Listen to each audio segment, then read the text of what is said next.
Before we begin, if you enjoy tales of historical mishaps, absurd professions, and the occasional cartographic catastrophe, consider subscribing to You Nightfall Notions for more delightfully dull bedtime stories. Now, settle in as we delve into the first chapter of our saga, where ink-stained hands and hopeless wanderings collide. Chapter 1. The Cartographer's Curse. In the dim, flickering light of a candle that had long since given up its will to burn brightly, a man hunched over a parchment with the desperation of someone trying to decipher the secrets of the universe, or at least the road to the next village. His name was Ethelred, the Unnavigable. Though this was not a title he had chosen for himself, it had been bestowed upon him by a chorus of frustrated merchants, irate pilgrims, and at least one very lost king. Ethelred was a mapmaker by trade, and by cruel twist of fate, he had absolutely no sense of direction. This would not have been such a grave misfortune had he been, say, a baker or a blacksmith. But Ethelred's profession demanded precision, an understanding of spatial relationships, and above all, the ability to distinguish left from right without having to consult the position of the sun 3 times in as many minutes. Alas, Ethelred could get lost in his own cellar, a fact his long-suffering wife often lamented as she hauled him out by the collar, after yet another ill-fated trip to fetch a jug of ale. The problem with medieval map-making was that it was not merely an academic exercise. A poorly drawn map could lead to a merchant caravan ambling into a swamp, a battalion of soldiers marching in circles until they collapsed from exhaustion, or, as in the infamous case of the bishop's pilgrimage of 1278, an entire ecclesiastical procession winding up at a brothel instead of a monastery. Ethelred's maps had a peculiar habit of doing all these things and worse. His rivers had a tendency to flow uphill. His forests occasionally sprouted legs and wandered off the page. And his coastlines? Well, let's just say they were more suggestion than fact. It wasn't that Ethelred lacked skill with a quill. His lines were crisp, his lettering elegant, and his illustrations of sea monsters lurking at the edges of the known world were downright inspired. No, the issue was that his internal compass spun like a drunkard after a tavern crawl. North and south were theoretical concepts to him, and east and west might as well have been invented by sorcerers to torment him. One particularly disastrous commission had come from the Baron of Blackmoor, a man with a temper shorter than a midge's lifespan and a patience thinner than the parchment Ethelred scribbled upon. The Baron needed a map of his lands, the better to tax his peasants and evade his enemies. Ethelred, eager to prove himself, and, more pressingly, to avoid being thrown into the Baron's infamous dungeon, set to work. Days passed. The candle burned lower. The parchment grew crowded with lines that may or may not have represented actual terrain. When at last Ethelred presented his masterpiece, the Baron unrolled it with the reverence of a man about to behold divine revelation. His expression curdled like week-old milk. "Why," the Baron said slowly, "is my castle in the middle of the ocean?" Ethelred squinted at the map. "Is it? Ah, that would explain the mermaids I drew near the battlements. And why does the road to my neighbor's estate lead directly off a cliff? A scenic route?" The Baron's face turned a shade of red previously unseen in nature. What followed was a chase involving a lot of shouting, several overturned tables, and Ethelred's hasty exit through a window that, according to his own map, should not have existed. And so it went. Ethelred's reputation grew, though not in the way he might have hoped. Kings and lords began including warnings in their missives. Do not, under any circumstances, employ the mapmaker Ethelred unless you wish to discover new and inventive ways to perish in a ditch.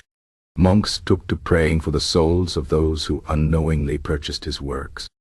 Entire villages relocated rather than risk being placed on one of his charts, lest they wake up to find themselves inexplicably drawn as a lake. Yet Ethelred persisted. For all his failings, he loved his craft.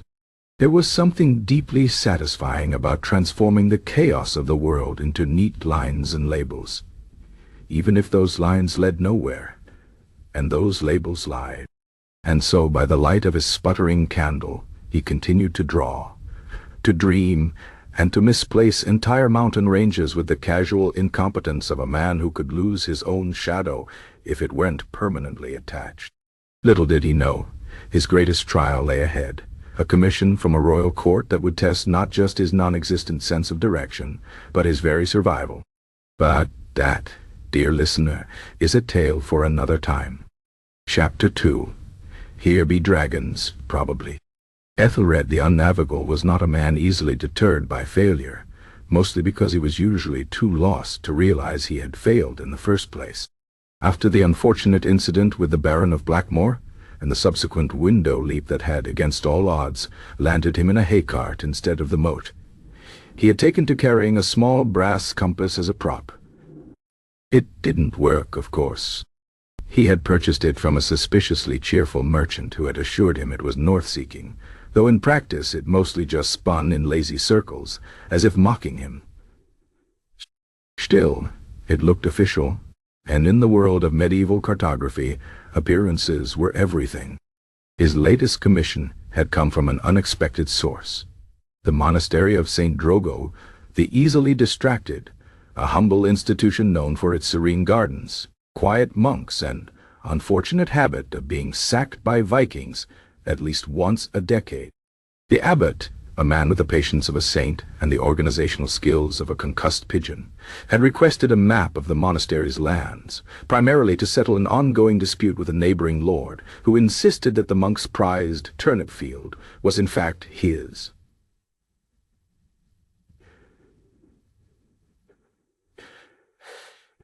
Ethelred had accepted the task with gusto. Here, at last, was a chance to redeem himself. How hard could it be to map a single turnip field? The answer, as it turned out, was Kivari. The first sign of trouble came when Ethelred attempted to measure the field's boundaries. He had brought along a length of rope, a method he had heard was reliable. Unfortunately, he had also brought along his nephew, a boy of 12 with the attention span of a goldfish and an uncanny ability to trip over his own feet. Between the two of them, the rope became hopelessly tangled around a startled goat. The nephew fell face first into a pile of fertilizer, and Ethelred somehow managed to misplace the entire eastern half of the field. By the time the sun began to set, the turnips themselves seemed to be judging him. That night, hunched over his parchment in the monastery's scriptorium, Ethelred faced a dilemma. The field was not where he had drawn it. The road leading to it had mysteriously vanished from his notes, and the neighboring lord's castle, which should have been a simple square in the corner of the map, now bore a disturbing resemblance to a giant frowning face. It was then that inspiration struck. Medieval mapmakers had a long and storied tradition of dealing with gaps in their knowledge by filling them with monsters. Uncharted seas, populate them with serpents. Unknown forests, pack them with wolf-headed men. Doubtful about the exact location of a mountain? Slap a dragon on it and call it a day. It was, Ethelred reflected, a brilliant system. After all, who would dare to question a map that warned of certain death? With renewed vigor, he dipped his quill into the ink and set to work. The missing turnip field? Now guarded by a particularly irritable basilisk. The disputed border? A yawning chasm inhabited by something with far too many teeth. The road that had vanished from his notes? Clearly the hunting ground of a winged lion with a taste for lost travelers.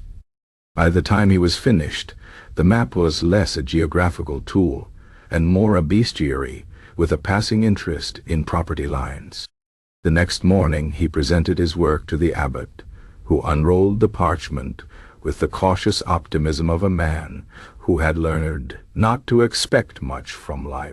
His eyebrows climbed steadily higher as he took in the spectacle before him.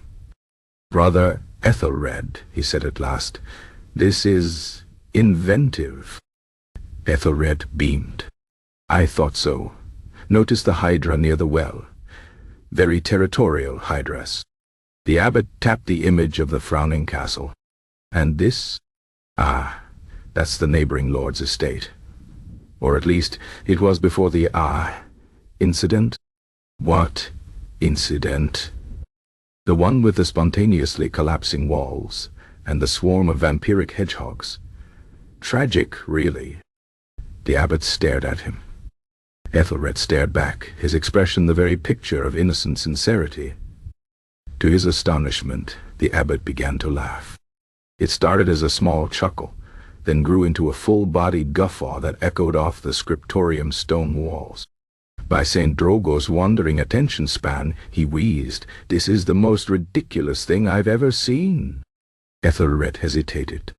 "Is that good?" It's brilliant, the abbot declared. "Do you have any idea how long I've been arguing with that insufferable lord about turnips? Now, when he complains, I can simply point to your map and say, by all means, take the field, if you can survive the basilisk." And so, against all odds, Ethelred's masterpiece was declared a triumph. The monks copied it meticulously, adding even more embellishments. Brother Thaddeus took particular pleasure in sketching a squid attacking the Lord's privy. The map was hung in the monastery's great hall, where it became a source of endless amusement and, surprisingly, a deterrent to would-be thieves. After all, no one wanted to risk stumbling into the realm of the bone-collecting owls. Word of Ethelred's unorthodox methods began to spread. Soon, other map-makers, equally desperate, equally creative,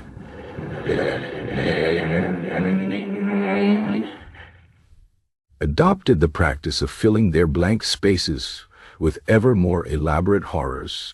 Seas teemed with krakens, deserts hid sandworms the size of cathedrals. And as for dragons, well, they were practically mandatory. Ethelred, for his part, found himself in sudden demand. Lords and merchants who had once scoffed at his work now clamored for maps that promised danger at every turn. It turned out that people would rather believe the world was full of monsters than admit that their mapmaker simply had no idea what he was doing.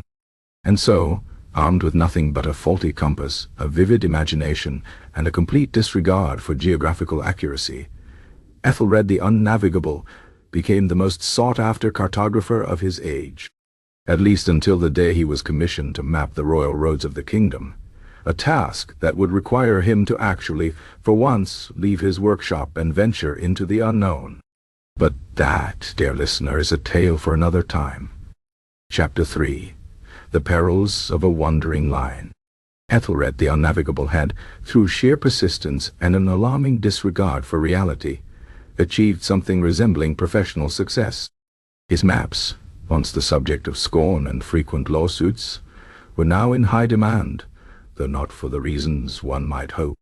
Kings commissioned them to intimidate rivals. Merchants bought them to impress, or terrify, clients. And at least one enterprising innkeeper had framed one above the bar, advertising Hythe's most dangerous alehouse in Christendom. It wasn't. The only danger was the stew. But Ethelred's newfound fame came with a price: responsibility. And responsibility, as anyone who's ever been handed a quill and told not to ruin an entire coastline knows, is a terrifying thing. His latest task had arrived via a royal courier who looked like he hadn't slept in a week. The message was simple. King Aldrich, the perpetually indecisive, required an updated map of the realm's major roads and trade routes. The old one, it seemed, had led a tax collector into a bear den, and the kingdom's finances had yet to recover. Ethelred accepted the commission with the same enthusiasm one might show when handed a lit torch, and asked to navigate a gunpowder storeroom. He knew his limitations. Roads were tricky. Unlike dragons, which could be conveniently placed wherever needed, roads had the audacity to exist in real measurable space. Worse still, people actually used them. A misplaced forest was one thing. A misplaced highway was an open invitation to chaos. But a royal command was a royal command, and so Ethelred packed his inks, his broken compass, and a small flask of something potent for moral support, and set out to chart the kingdom's thoroughfares. The first leg of his journey went surprisingly well, if one ignored the fact that he took 3 wrong turns before leaving his own street. By the time he reached the village of Bramblewick, he was feeling almost confident. Bramblewick was a sleepy hamlet known for its sheep, its suspiciously cheerful blacksmith, and an annual festival dedicated to turnip-based sports. It was also, according to Ethelred's hastily sketched notes, definitely on the main road to the capital. He set up his drafting table in the village inn, where the ale was questionable, but the company was willing to overlook his profession, until they learned who he was. "You're a Bedtime Mapmaker?" asked the innkeeper, a burly woman with forearms like tree roots and a glare that could curdle milk. "The one who put the Baron's castle in the ocean?" Ethelred coughed. "Ah, that may have been a minor oversight. And the map that said the Duke's hunting grounds were full of fire-breathing geese? Ah, creative flourish?" She leaned across the table, her shadow swallowing him whole. "You listen here, scribbler. Bramblewick's been in the same spot for 200 years. You put us in the wrong place, and so help me, I'll use your parchment to stuff a mattress, with you still in it." Ethelred nodded vigorously and waited until she stalked away before whispering to his flask, "Ein hutty field work." He worked late into the night, painstakingly tracing the roads as best he could remember them. The main route through Bramblewick was straightforward, a single, well-trodden path that wound past the mill, over a bridge, which he carefully labeled a bridge, probably, and onward to the next town. Then disaster struck. A drop of ink, just one, innocent and black, slipped from his quill and landed squarely on Bramblewick's eastern edge. Ethelred hissed through his teeth. He dabbed at it. He blew on it. He considered praying to whatever saint presided over clumsy artisans. But the stain remained, stubbornly blurring the line of the road into something resembling a coastline. Ethelred stared at it. Then, with the resignation of a man who had long since run out of better ideas, he leaned in and embraced the mistake. A few deft strokes later, and the errant blot had become not a misplaced road, but a bay, a natural harbor, no less. Bramblewick, once a landlocked village known for its turnip tossers, was now a thriving J-port towning. He sat back, admiring his handiwork. It wasn't technically incorrect. After all, if the road now led into the sea, surely that implied access to water? And if the water wasn't currently there, well, that was a problem for future Brambleckians. Perhaps they could dig a very large hole and hope for rain. Satisfied, he packed up his tools and moved on, blissfully unaware of the catastrophe he had just set in motion. 3 weeks later, the first ship arrived. It was a small fishing vessel, crewed by very confused men who had been promised a bustling maritime hub by their navigator's latest chart. They were instead greeted by a field of bewildered sheep and the blacksmith, who was, as usual, suspiciously cheerful about the whole thing. More ships followed, merchants, explorers, even a contingent of naval engineers sent by the Crown to assess Bramblewick's strategic coastal position. They stood in the middle of a pasture, staring at a cow, and wondered if they had misunderstood the definition of tide. By the time King Aldrich got wind of the situation, Bramblewick had been officially redesignated as a naval outpost. Taxes were levied. Dockyards were commissioned. An admiral was appointed, a deeply unhappy man who took to pacing the village green, muttering about mutiny and the lack of seagulls. And Ethelred? He was already miles away, blissfully unaware that his single wandering line had turned an entire village's life upside down. He was too busy wrestling with his next challenge, a mountain range that, according to his notes, might have been passable. Or possibly imaginary. But that, dear listener, is a tale for another time.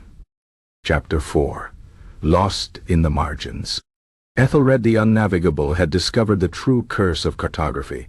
Parchment was finite, but human incompetence was boundless. No matter how carefully he planned his maps, he always ran out of space. Usually right before labeling something important, like Nune Swamp, probably, or avoid this bridge unless you enjoy drowning. The solution, he had learned, was the margin.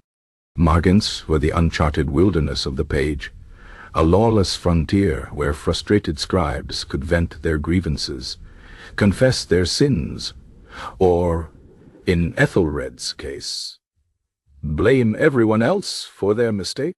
His latest commission had been a disaster from the start. The Duchess of Wormwood had requested a detailed map of her ancestral lands, complete with property lines, hunting grounds, and, most troublingly, accurate distances between landmarks.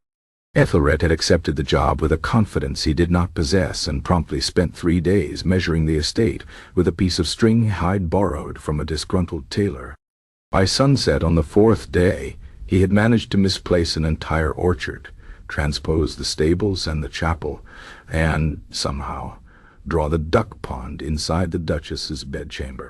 Desperate, he had done what all great artists do when faced with their own inadequacy. He filled the margins with nonsense. Note: the eastern woods are allegedly haunted, but Brother Thaddeus says that's just old Tom the Hermit screaming at squirrels again. Either river bends here, or possibly just gave up trying to flow straight after dealing with this family for generations. If you find yourself lost in this region, congratulations. You are now part of the local folklore. These annotations had started as practical additions, helpful hints for future travelers. But as the night wore on, and the Duchess's wine cellar mysteriously emptied itself, the notes grew increasingly personal. The steward here is a weasel in human form. Charged me 2 silver pennies for map-making privileges. What even are map-making privileges? Answer: theft. Eat a cook's stew. Could double as mortar.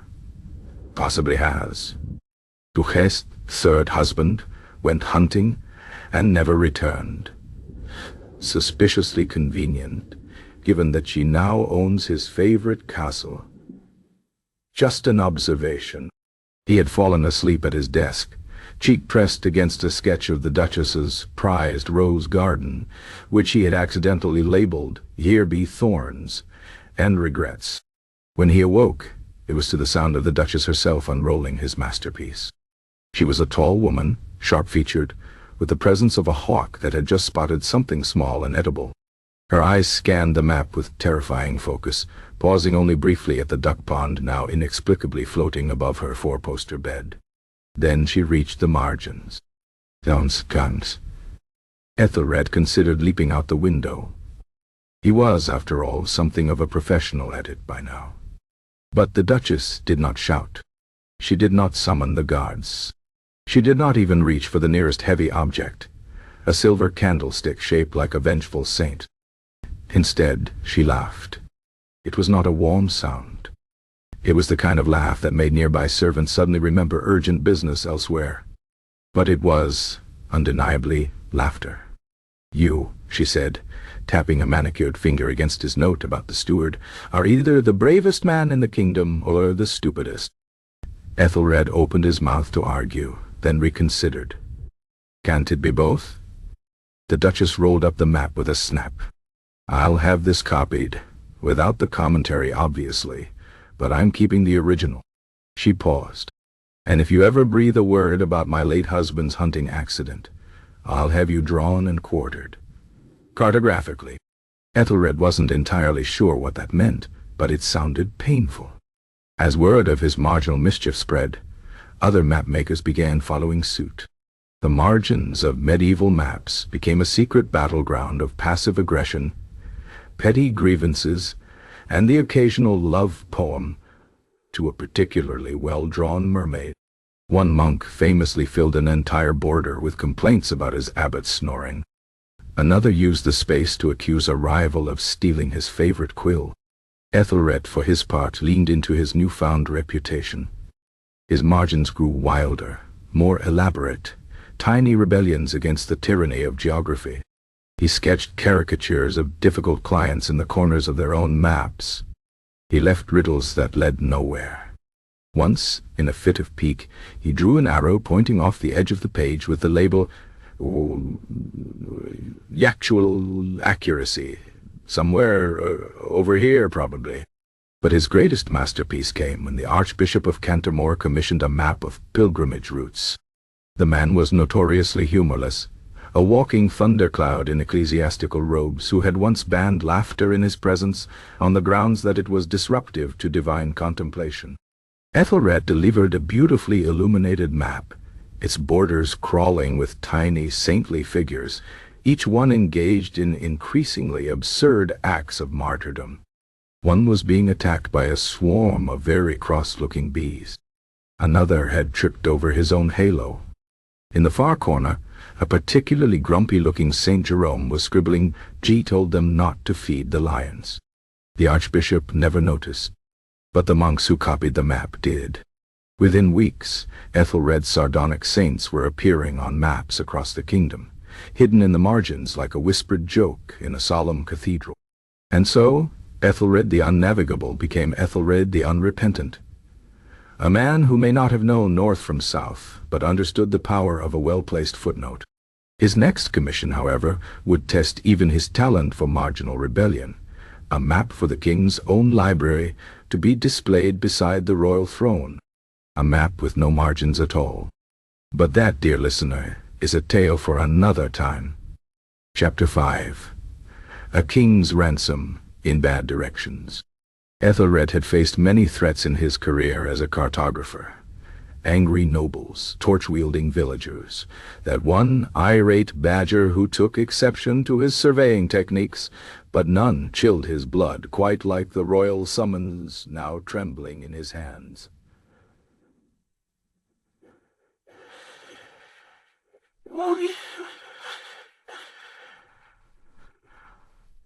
The parchment bore the king's personal seal, wax so thick it could have doubled as a paperweight for the damned. The message was brutally simple. Present yourself at court within the fortnight to discuss the matter of the royal progress. It wasn't Kai. This was bad. This was very bad.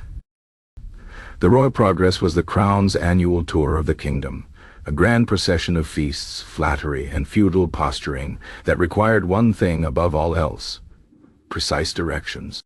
Last year's Mapmaker had reportedly fled to a monastery after the king's carriage got stuck in a bog for 3 days. The year before that, the royal entourage accidentally besieged a cheese festival, thinking it was a rebel stronghold. And now, somehow, this sacred duty had fallen to Ethelred the Unnavigable, a man who once got lost between his bedchamber and the privy. His hands shook as he unrolled the existing royal map. The document was a masterpiece of illumination and inaccuracy, its gilded borders concealing a rat's nest of contradictions. The road seemed to change direction depending on which way you held the parchment. Villages appeared and disappeared like courtiers at tax time. Someone had drawn what looked like a very defensive turnip, wearing a crown near the eastern border. 3 sleepless nights of revisions only made things worse. Every time he corrected a road, 2 more seemed to rebel against him. His notes became increasingly desperate. This fork exists only on Tuesdays. Bridge may or may not be a metaphor. If you reach the dancing bear, you've gone too far, or possibly not far enough. The journey to court was its own special torment. Ethelred took what he swore was the main road, only to find himself leading a caravan of increasingly suspicious merchants through what appeared to be an active wolf den. By the time the castle spires appeared on the horizon, his cloak was missing a sleeve, and he'd developed a nervous habit of checking the sky for landmarks. The throne room was everything he feared, cavernous, echoing, and currently occupied by King Aldrich, the perpetually indecisive, who was staring at Ethelred's map with the expression of a man questioning all his life choices. The royal finger tapped against a particularly egregious section where Ethelred had labeled a mountain pass, probably fine if you're feeling lucky.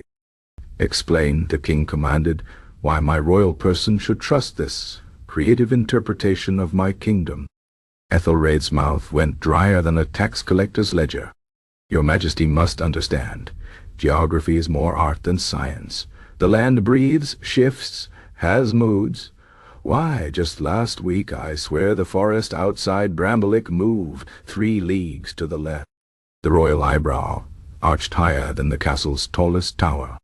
And the note about my summer palace being architecturally ambitious for a swamp. That was a compliment? A terrible silence fell. Somewhere in the back of the hall, a courtier made the sign of the cross. Then came the sentence he'd been dreading. You will personally accompany the royal progress as our navigational consultant. The blood drained from Ethelred's face. Being responsible for misdirecting royalty was one thing. Being physically present when it happened was practically suicide. But royal commands were like badgers. They didn't care about your objections. The first disaster struck before they'd even left the capital. The grand procession, 60 nobles, 100 men-at-arms, and the royal pastry chef, whose wagon was suspiciously well-armed, set off in what Ethelred had confidently declared was definitely the eastern direction. By noon, they were facing due west, the sun blazing mockingly in their eyes. That's unusual, Ethelred muttered, frantically flipping his compass. Must be magnetic interference from all the, royal presence in the area. Things deteriorated from there. The shortcut through the valley added 2 days to their journey. The picturesque riverside camp turned out to be a tidal flat at high moon. At one point, the entire procession wound up circling the same oak tree 3 times before anyone commented on its suspicious familiarity. By the 3rd week, the muttering had begun. Nobles took to carrying their own maps and glaring at Ethelred over dinner. The captain of the guard started accidentally leaving him near cliff edges. Even the king's favorite hound seemed to give him disappointed looks. The breaking point came at the border of the Blackfen Marches. Ethelred's map clearly showed a sturdy bridge across the River Sorrow. What actually awaited them was a rickety ferry, operated by a man who charged by the pound and smelled of poor decisions. As the royal carriage nearly capsized mid-crossing, the king finally snapped. "Cartographer, explain this discrepancy." Ethelred, clinging to the ferry rail for dear life, made his fatal mistake, honesty. "Your Majesty must understand, bridges come and go. Why, some cartographers argue permanence is just an illusion. That ferryman seems very competent if you ignore the screaming." The royal face darkened like an approaching storm. Gods. Zeitze this man's compass, and his quill, and possibly his kneecaps. As he knelt in the mud awaiting judgment, Ethelred had an epiphany. Perhaps his true calling wasn't mapping the world, but escaping it. As the guards advanced, he made one last desperate gambit. He produced a hastily drawn map from his sleeve labeled Secret Treasury Passage, absolutely guaranteed. The resulting chaos as nobles and guardsmen all scrambled for the non-existent tunnel, gave him just enough time to vanish into the very marshes his map had failed to document. Some claim he perished in the bog. Others swear they've seen his ghost haunting crossroads, still offering terrible directions. But the truth, as always, was far stranger. Though that, dear listener, is a tale for another time. Chapter 6. The Compass Conundrum. Ethelred the Unnavigable had survived bogs, royal wrath, and at least one very determined badger, but his latest predicament was perhaps the most humiliating of all. He had become a living cautionary tale.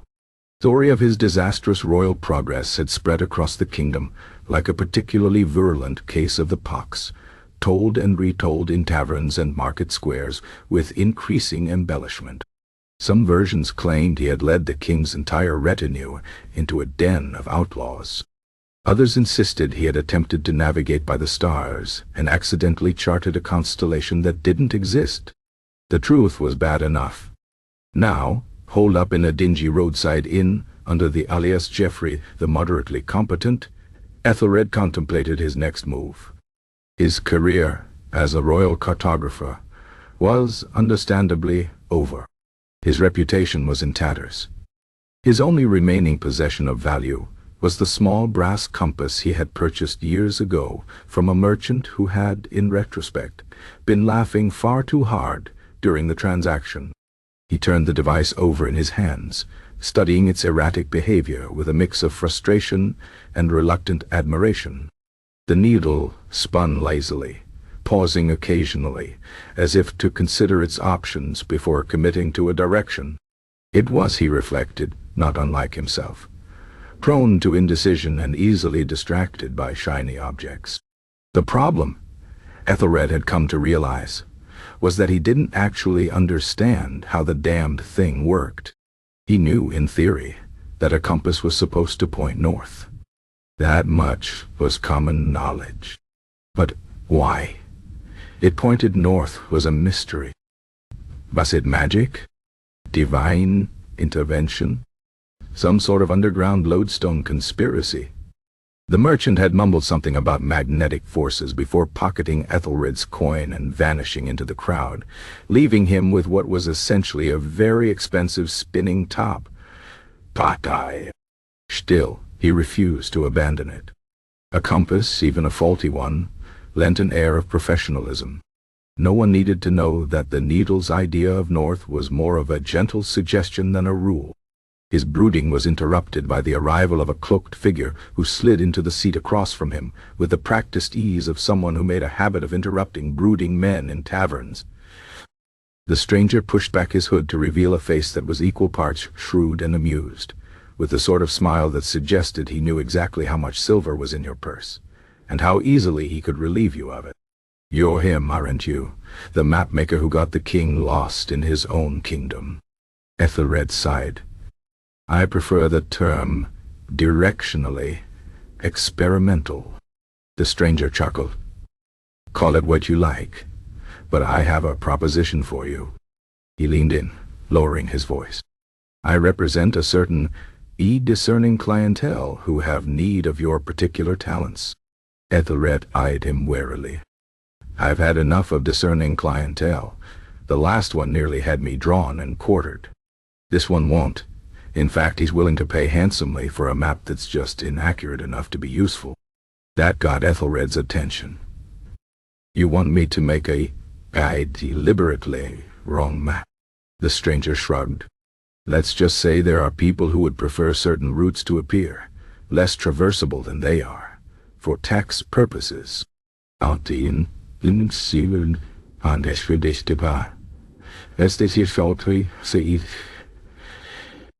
Smugglers. Ethelred should have been offended. He should have stood up, declared his professional integrity, such as it was, and stormed out. Instead, he found himself intrigued. After all, if he was going to make bad maps, why not do it profitably? He agreed with one condition. He got to keep his compass, no matter how useless it was. The commission was unlike any he'd undertaken before. His task was to create a map of the eastern trade roads that were, in reality, well maintained and frequently patrolled. His version, however, needed to suggest otherwise.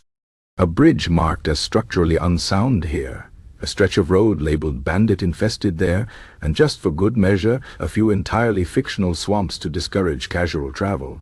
He set to work with relish, his quill dancing across the parchment like a drunkard at a festival. The compass, ever unreliable, provided just enough justification for his creative liberties. When questioned about a particularly egregious detour, he could simply sigh and say, "The magnetic fields in this region are very unstable." The finished product was a masterpiece of selective dishonesty, a map that was technically accurate in the same way a three-legged horse was technically a horse. It was beautiful. His client, a shadowy figure who conducted their meeting in a cellar that smelled strongly of damp and poor decisions, was delighted. The payment was generous. Ethelred's pride, such as it was, remained intact. But as he left the rendezvous, his compass, which had been hanging uselessly from his belt, suddenly spun wildly before settling on a direction he was fairly certain wasn't north. He frowned. Was it finally working? Or had it simply chosen this moment to develop a personality? Curious, he followed its lead, wandering down alleys and side streets until he found himself standing before a modest shop with a sign that read D. Gerard's Genuine Geographical Instruments, mostly genuine. Inside, surrounded by astrolabes, sextants, and a variety of objects that looked like they'd been stolen from an alchemist's nightmares, was an old man squinting at a compass nearly identical to Ethelred's. "Ah," the man said without looking up. "You've got one of his, haven't you?" Ethelred blinked. "Whose?" "Charlatan, who sold you this?" The old man plucked the compass from Ethelred's belt and gave it a disdainful shake. These were never meant to point north. They're novelty items. The needles waited to spin at random. The man who made them thought it was hilarious. Ethelred stared. "Are you telling me I've been navigating with a eye toy?" The old man shrugged. "You're the one who trusted it. It should have been devastating. It should have shattered what little confidence he had left."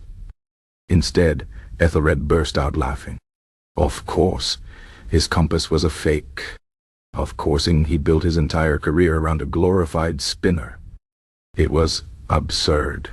It was perfect. He left the shop with a new compass, one that actually worked, but tucked the old one into his pocket. After all, it had gotten him this far. And who was he to argue with results? As he stepped back into the street, he caught sight of a royal courier tacking up a notice. Squinting, he made out the words "Wanted. Reliable cartographer. Prior experience not required." Ethelred smiled.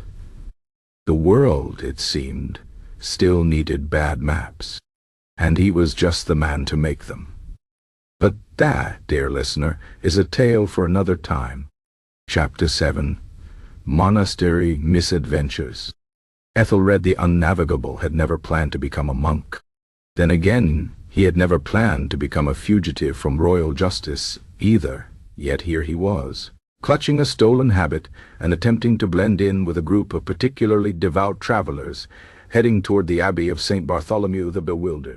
The Abbey was famous for three things: its exceptional library, its terrible wine, and its complete lack of interest in current events. It was, in other words, the perfect hiding place. What Ethelred hadn't accounted for was the Abbey's secondary reputation as a center of cartographic excellence. This became apparent the moment he was ushered into the scriptorium, where a dozen monks bent over illuminated manuscripts with the intensity of men deciphering divine secrets. Maps covered every available surface, pinned to walls, stacked on tables, even serving as makeshift placemats beneath bowls of the Abbey's famously inedible stew. The brother librarian, a skeletal man with ink-stained fingers and the weary air of someone who had spent too long explaining basic concepts to the willfully ignorant, took one look at Ethelred and declared, "Ah, the new scribe. You'll be assisting with the maps." Ethelred opened his mouth to protest, then thought better of it. What safer disguise than that of a humble monk, updating monastic charts? No one would suspect the infamous Cartographer was hiding in plain sight, meticulously recording the kingdom's roads. There was just one problem. Monastic mapmaking operated on an entirely different set of rules than the secular world. The first clue came when Brother Anselm, the resident geography expert, proudly showed Ethelred their latest masterpiece. "It's symbolic," Brother Anselm explained, pointing to a squash that had been carefully labeled Mount Sinai. "The garden?" "No. The correlation between spiritual and physical landscapes. All roads lead to God, Brother Ethelred, even if they take some creative detours along the way." This, it turned out, was the Abbey's guiding cartographic principle. If the real world didn't match Scripture, it was the world that was wrong. Rivers bent to accommodate biblical parallels. The cardinal directions shifted depending on which saint's feast day it was.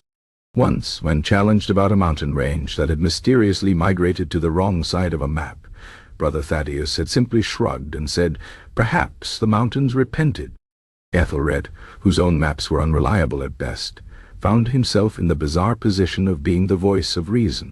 You can't just move the coastline because Psalm 104 says God set the earth on its foundations, he argued one evening as Brother Jerome cheerfully redrew an entire peninsula into a more theologically satisfying shape.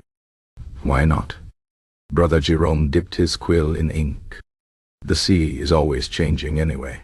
This way, at least, it's changing with purpose. Ethelred gave up.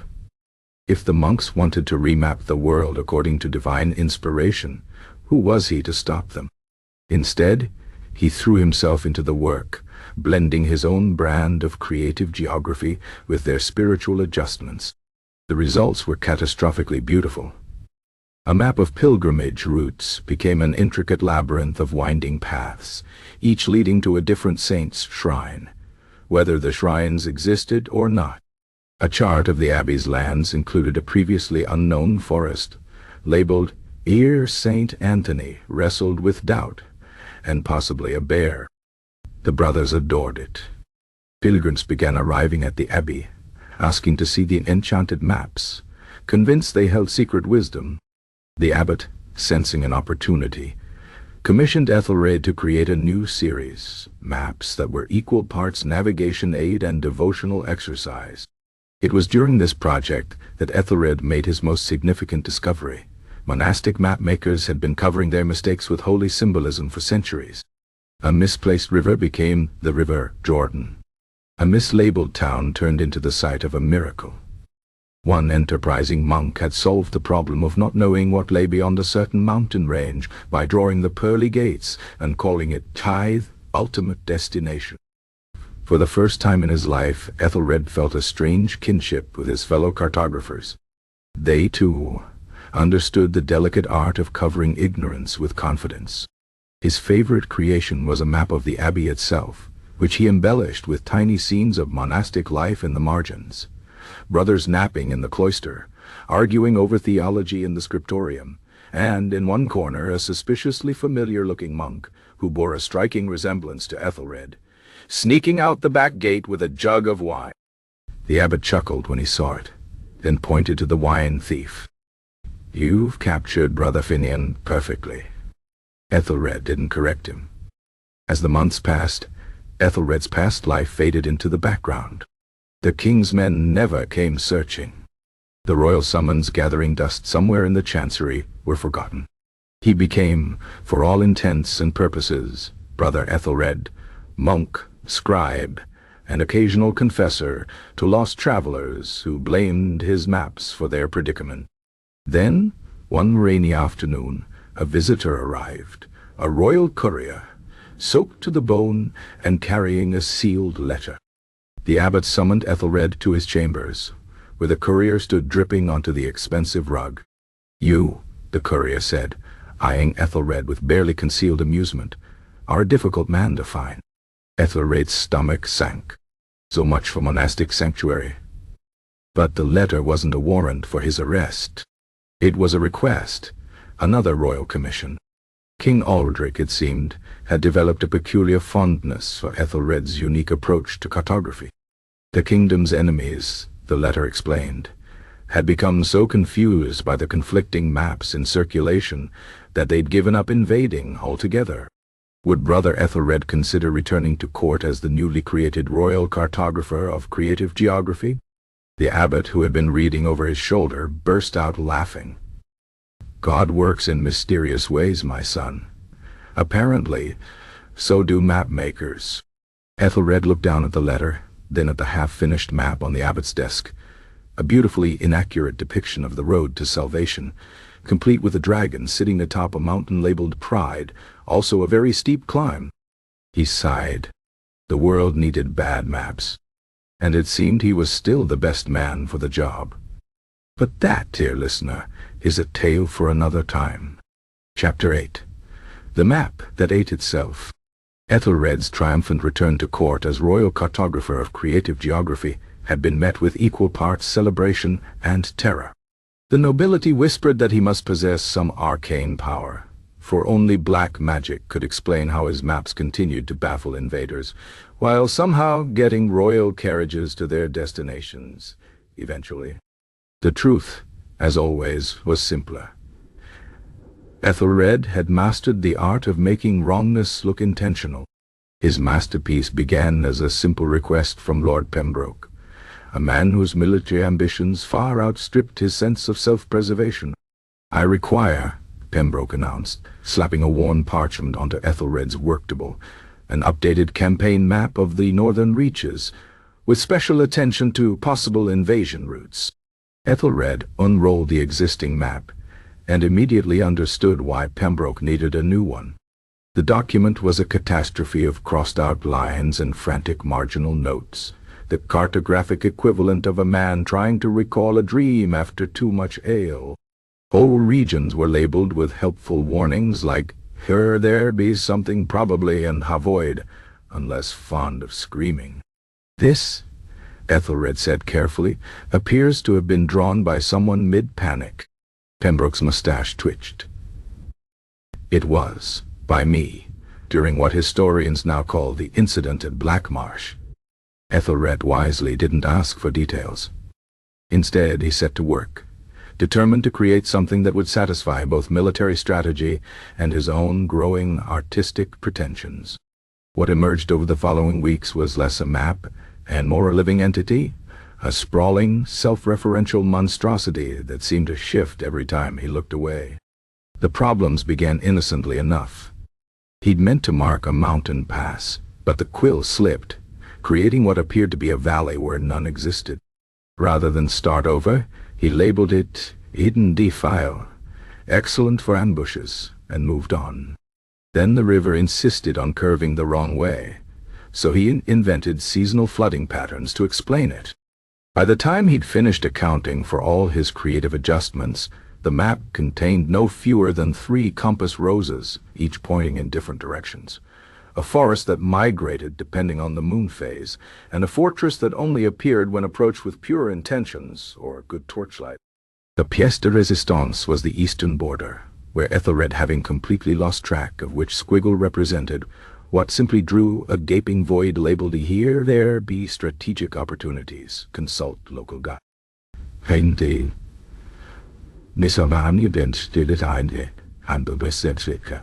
Pembroke adored it. "This," he declared, tracing a finger along a particularly improbable mountain range, "is exactly the sort of flexible thinking we need.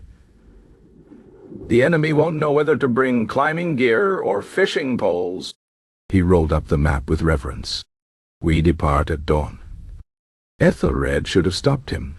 He knew this the way he knew north from south, which is to say, not at all but with great confidence.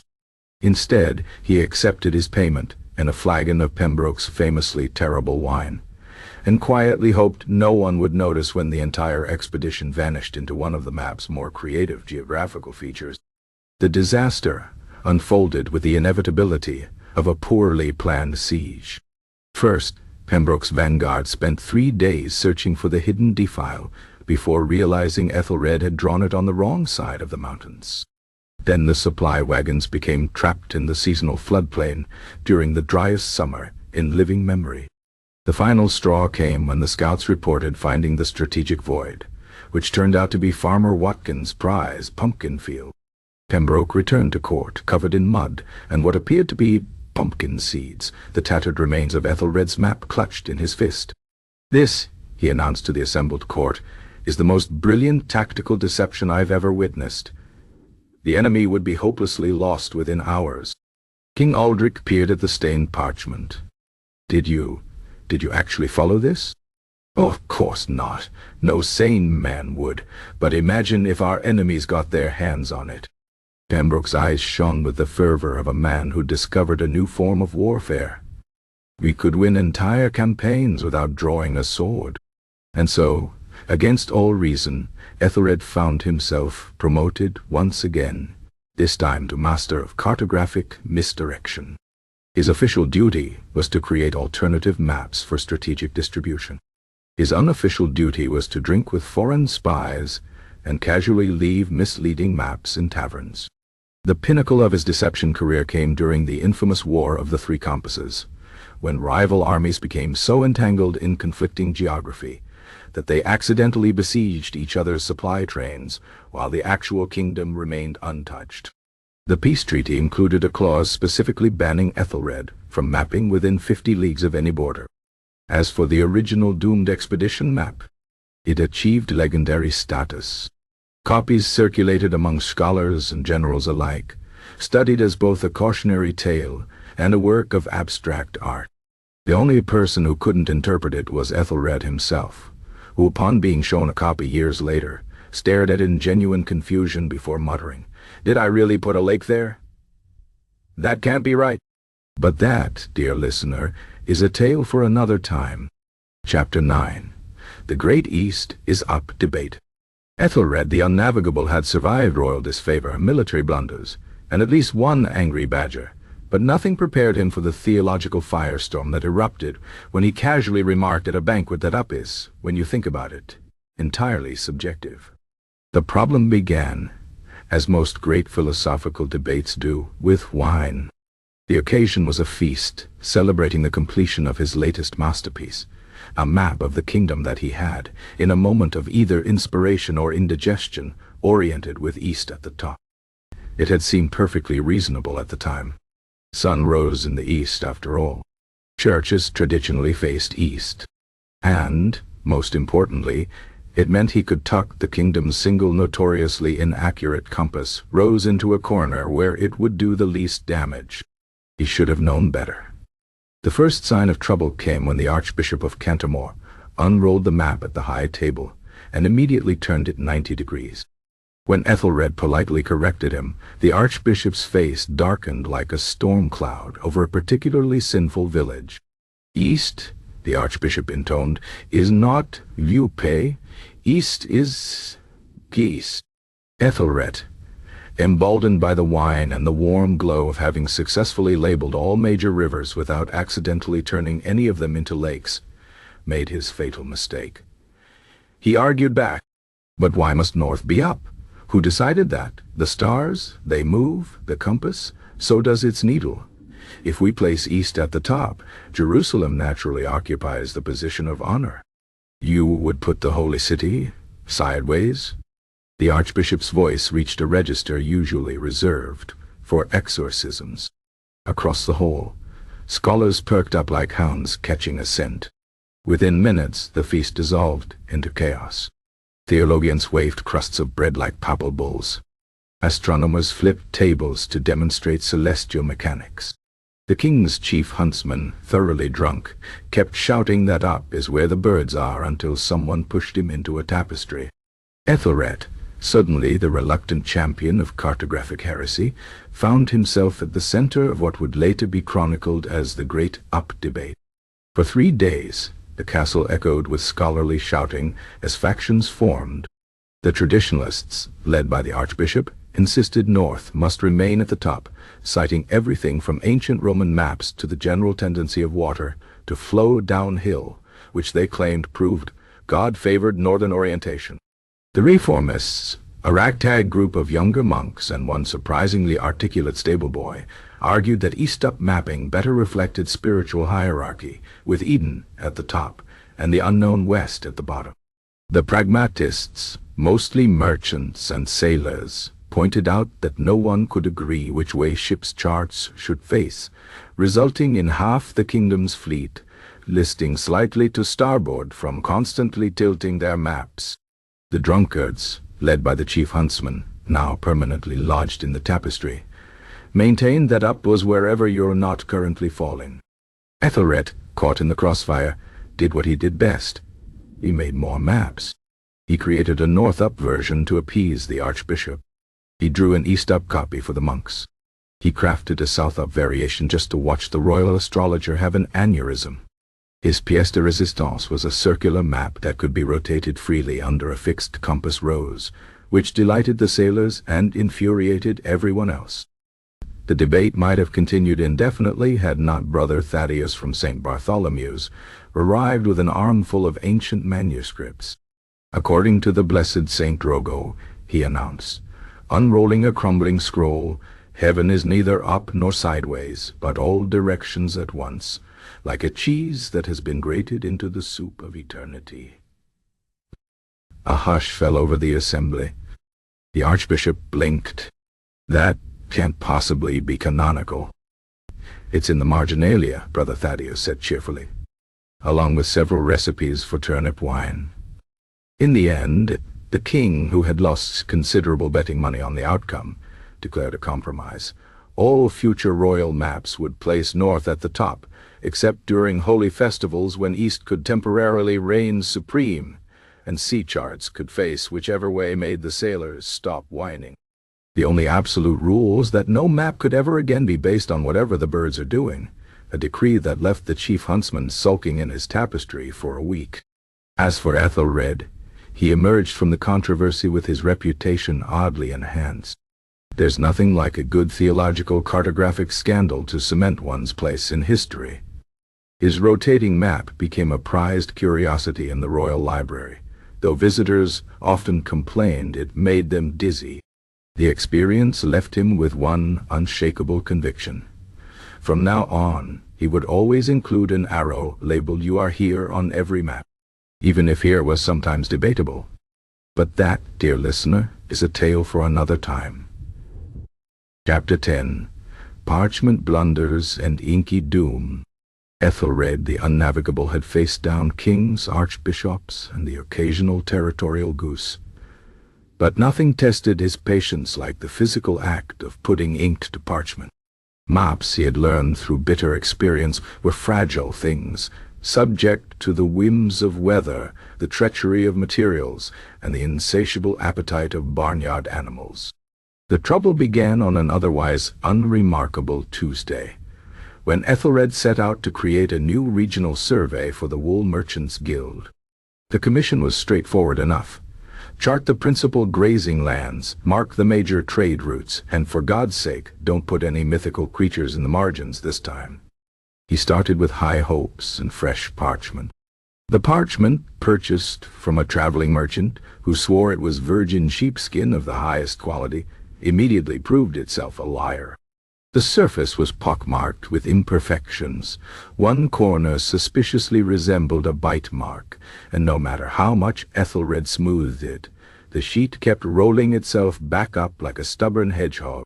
Right then, Ethelred muttered, weighing down the corners with his inkwell, a loaf of bread, and his left boot. This worked splendidly until the boot tipped over the inkwell, creating what would later be described in guild correspondence as that charming lake feature where our sheep allegedly drowned. Undaunted, Ethelred blotted up the worst of the spill and turned the disaster into a small marsh. Marshlands were fashionable this season anyway. He redipped his quill and set to work in earnest, only to discover the ink had thickened into something resembling tar. Each stroke left grotesque blobs on the page. Mountains becoming molehills, rivers looking suspiciously like the work of an incontinent snail. At this point, a wiser man might have started fresh. Ethelred, being Ethelred, simply labeled the mess swampy region, bring boots, and soldiered on. The real trouble began when he took the half-dried map outside to benefit from the sunlight. No one could adequately explain how the monastery's prize, Ram, Brother Balthazar, escaped his pen that afternoon. Even less explicable was the creature's apparent thirst for cartographic knowledge. By the time the novices chased him off, the lower third of Ethelred's masterpiece had been chewed into an organic, wavy border that somehow made the whole thing look more artistic. "See?"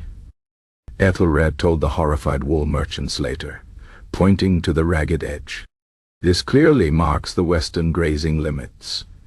No sheep shall pass beyond this point, lest they suffer Brother Balthazar's wrath." The merchants, being practical men, accepted this explanation with surprising equanimity. One even suggested the tooth marks added authenticity. Encouraged by this success, Ethelred developed a series of innovative techniques to cope with his ongoing battle against the physical world. Blotched ink became shaded relief. Parchment tears transformed into natural borders. That one disastrous incident with the honey jar yielded an entirely new school of textured topography. His greatest innovation came during the infamous reign of 38, when an unexpected downpour reduced his week's work to a colorful puddle. Rather than admit defeat, Ethelred carefully lifted the sodden parchment and pressed it against a fresh sheet, creating a mirror image duplicate that he sold to the king's rival as a rare reverse view map. The fact that both versions were equally inaccurate somehow made the scheme work. Of all the hazards, though, none tormented Ethelred more than the quills. Whether they splattered, snapped, or developed mysterious dull spots right when he needed a fine line, the feathered menaces seemed possessed by some anti-cartographic demon.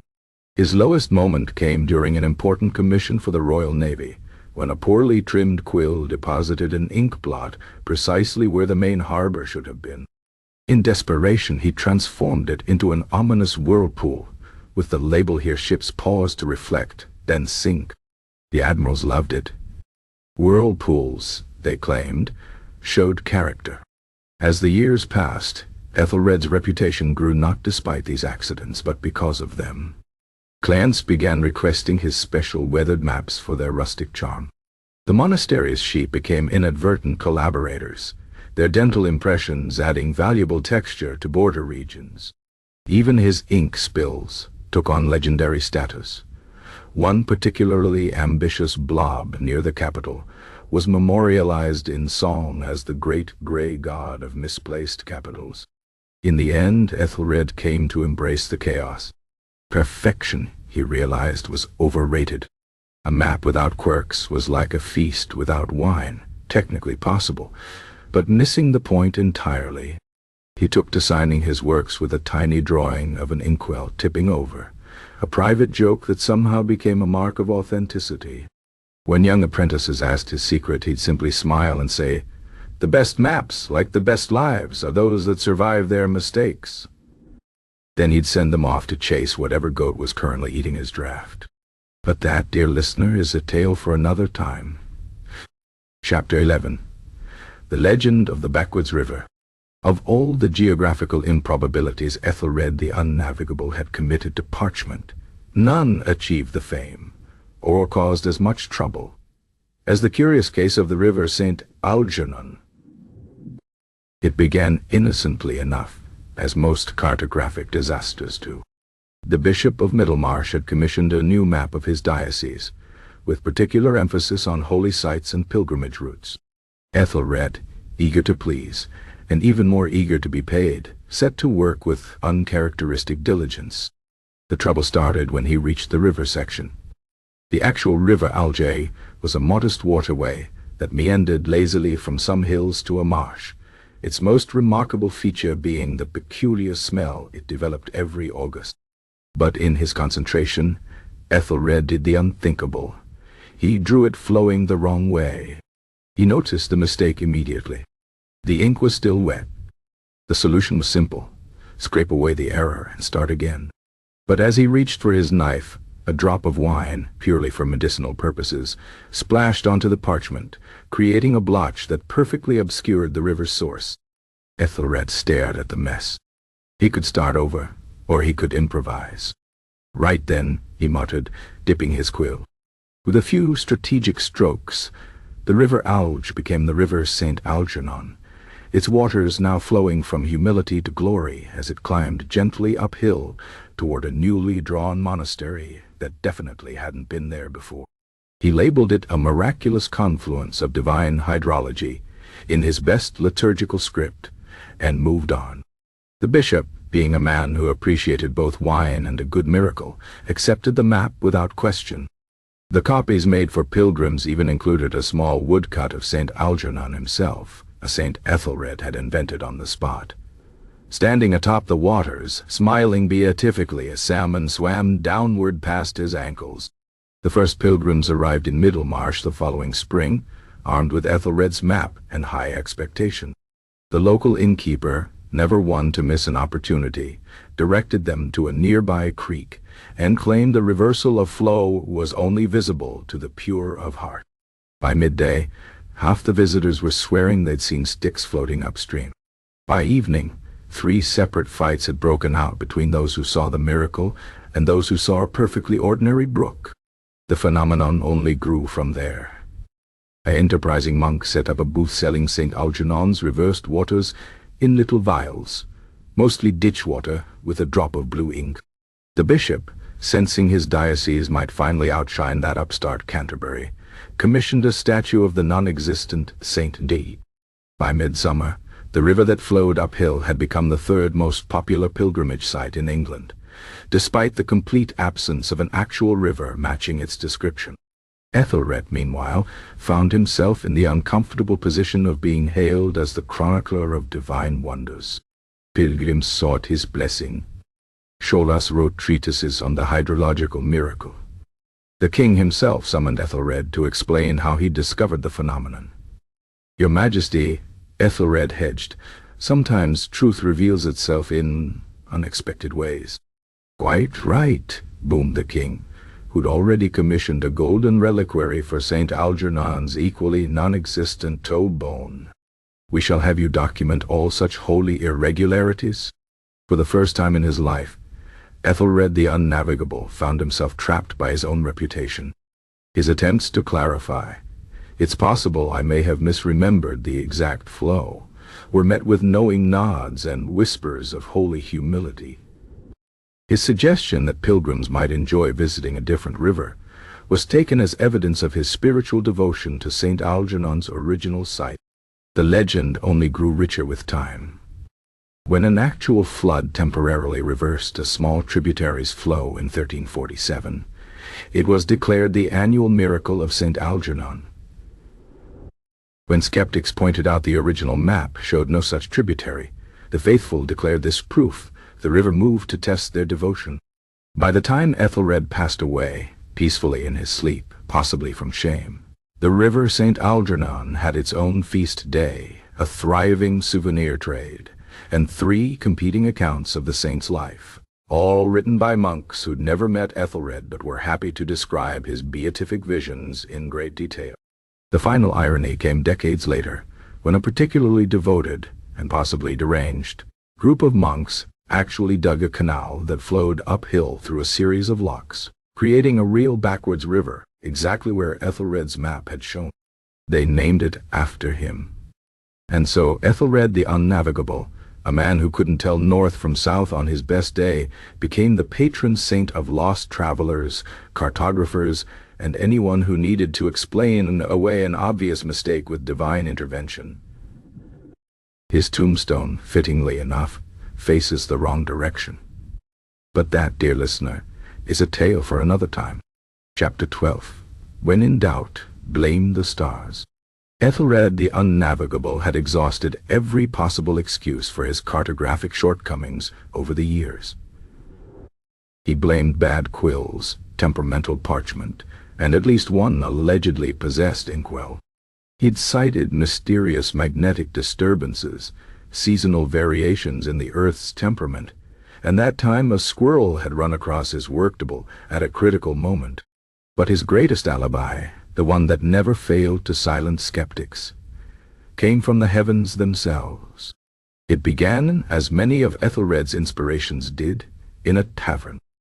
The occasion was the annual gathering of the Brotherhood of Cartographers, Scribes, and Margin Doodlers, an event traditionally marked by excessive drinking and heated debates about coastline rendering techniques.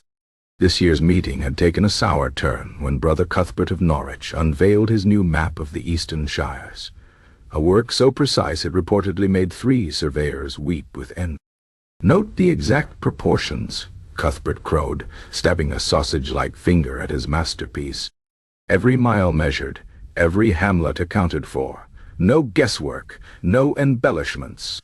His glare at Ethelred made it clear whom he meant. Ethelred, halfway through his 4th tankard, felt the familiar itch of professional inadequacy. Then his gaze fell on the tavern's astrologer, a perpetually squinting man who made his living telling farmers when to plant turnips based on Jupiter's mood. Inspiration struck like a poorly aimed quill. "Your map," Ethelred announced, "is undoubtedly precise for this particular celestial alignment." The room fell silent. Cuthbert's jowls quivered. "What in God's name does that mean?" Ethelred leaned back, adopting the air of a man privy to cosmic secrets. "Surely you're aware how the wandering stars affect terrestrial measurements. Why, only last week, when Mars was in quadrature with Venus, I measured the same road thrice and got 3 different lengths." The astrologer, sensing a business opportunity, nodded sagely. "The heavenly bodies do pull upon the fabric of the earth like a baker stretching dough." A murmur spread through the room. Several scribes began frantically flipping through their almanacs. Cuthbert turned purple. "That's preposterous." "Is it?"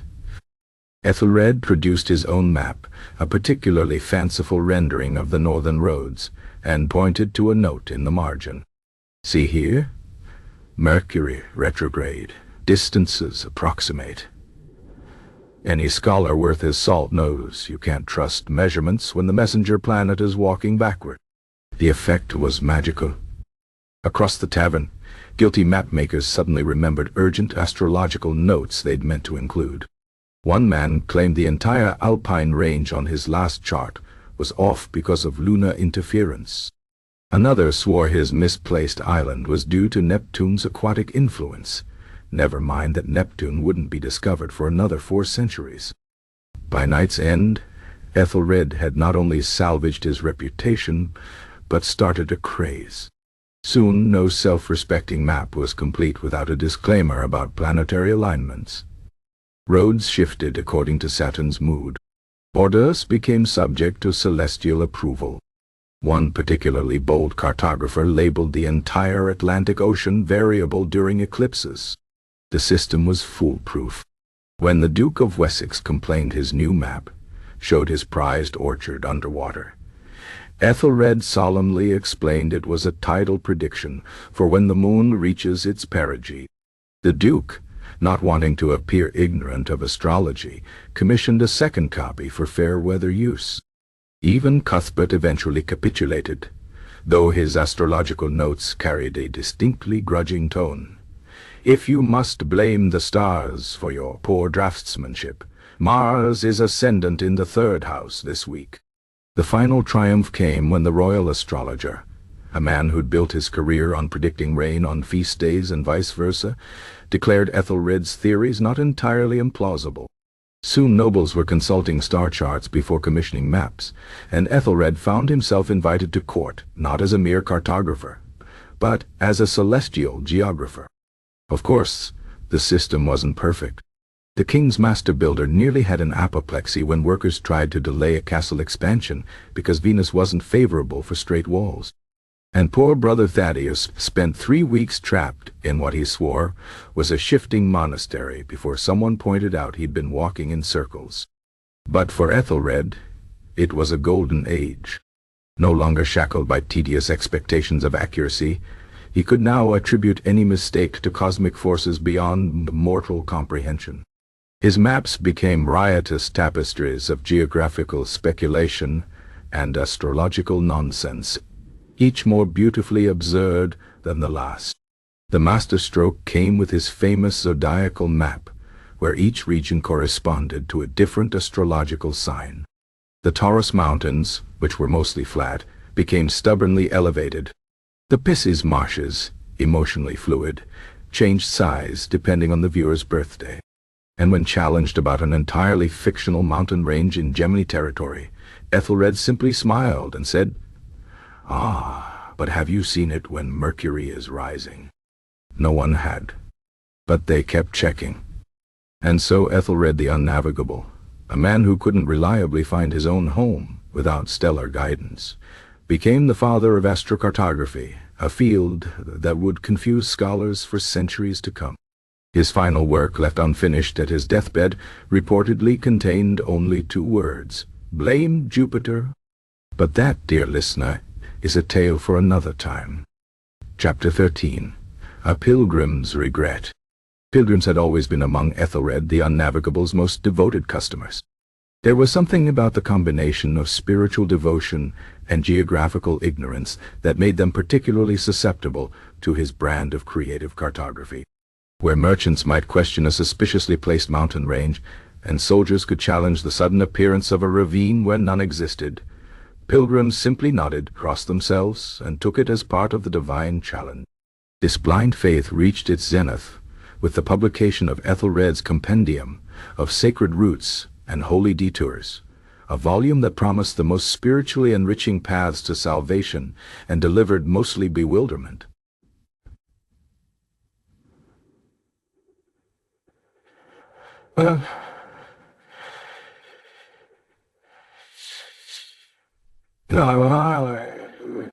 Brother said, a rotund monk from Lindisfarne, was among the first to test the compendium's accuracy. His quest was simple: journey from York to Canterbury, visiting 7 shrines along the way. Ethelred's map showed a pleasant route winding through gentle hills, with each holy site clearly marked and accompanied by helpful notes like "good pie here," and "avoid the bridge on Sundays." The problems began at the first shrine. According to Ethelred's map, the chapel of St. Cuthbert should have been a day's walk south of York. After 3 days of walking in what he swore was the correct direction, Brother said found himself standing before a suspiciously familiar city wall. York's gatekeeper, recognizing the baffled monk, sighed and pointed at the ground. "You've been walking in circles, brother. Literal ones." "Undeteret," said Preston. The second shrine, marked on the map as being near the old oak, proved impossible to find for the simple reason that the region contained no oaks, old or otherwise. A local farmer eventually took pity and directed him to a stump that might have been an oak once, if you squint. By the 5th shrine, Ced had taken to adding his own annotations to Ethelred's map. Next to the illustration of the Pilgrim's Rest Inn, which turned out to be an abandoned sheepfold, he scrawled "Uller." Beside the notation about the miraculous healing spring, a puddle that tasted distinctly of livestock, he added "heretic." The final indignity came at the map's promised shortcut to Canterbury, a dotted line that meandered optimistically through what was, in reality, the impenetrable Blackmire Bog. For 3 days, Ced slogged through knee-deep muck, his sandals sucked into the depths by what he later swore were demonic forces. When he finally dragged himself onto solid ground, he was met by a cheerful farmer who informed him that Canterbury was, and always had been, westy of his current position.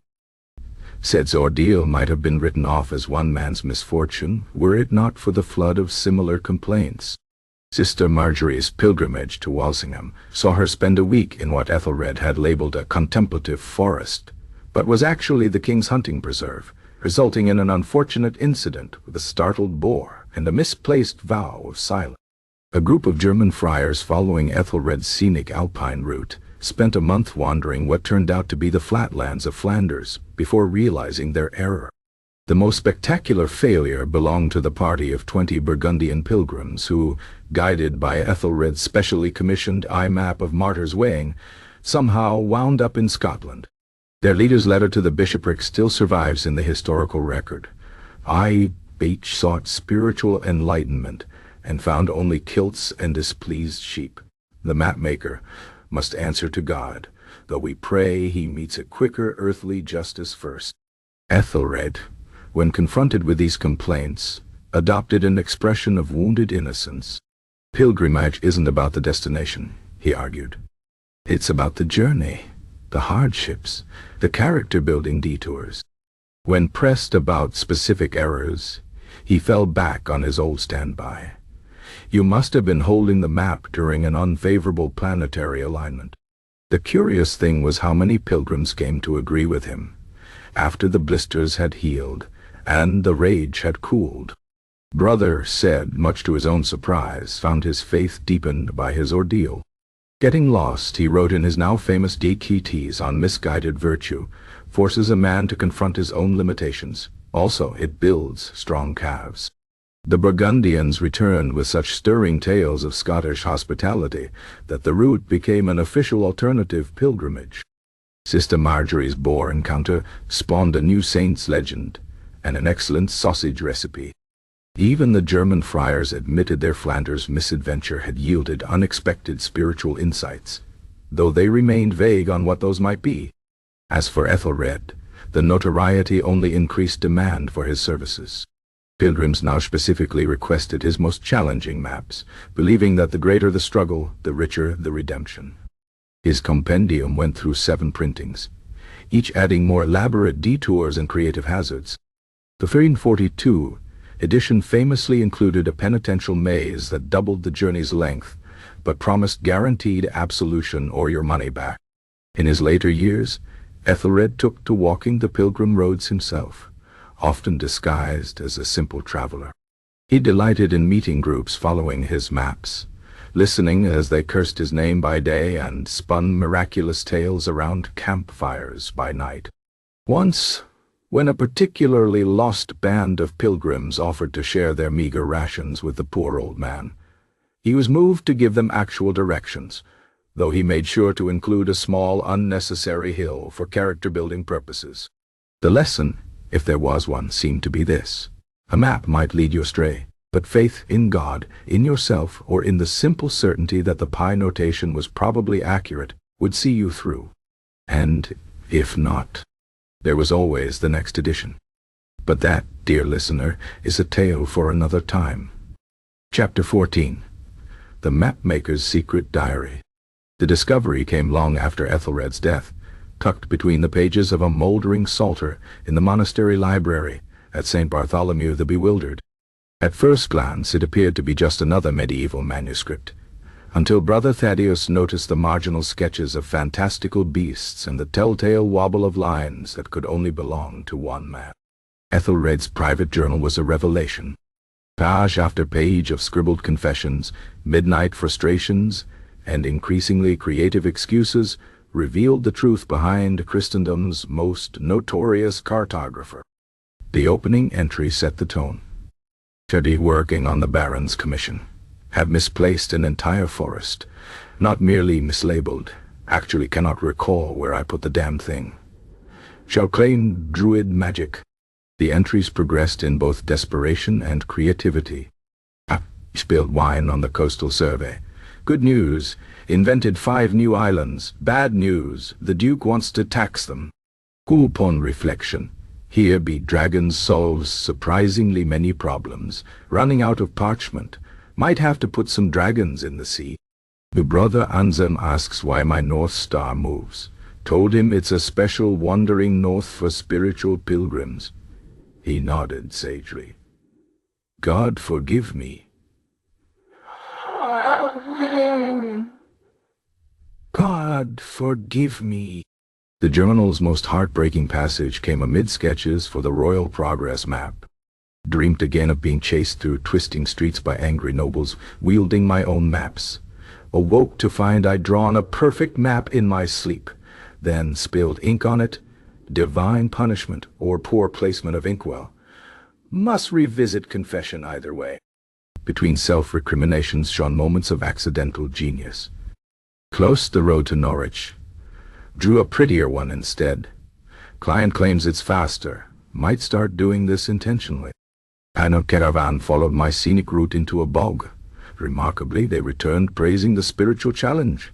Note: adversity improves customer satisfaction.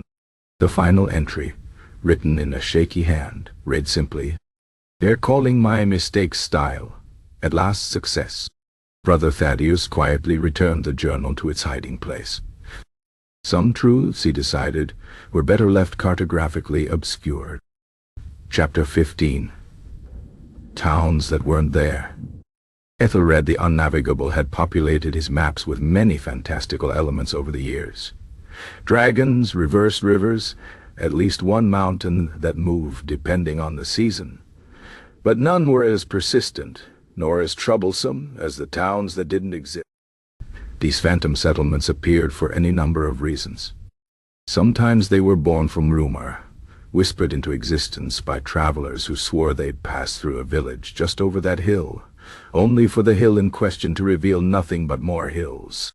Other times they were wishful thinking, a cartographer's desperate attempt to fill empty space with something more interesting than yet another patch of trees.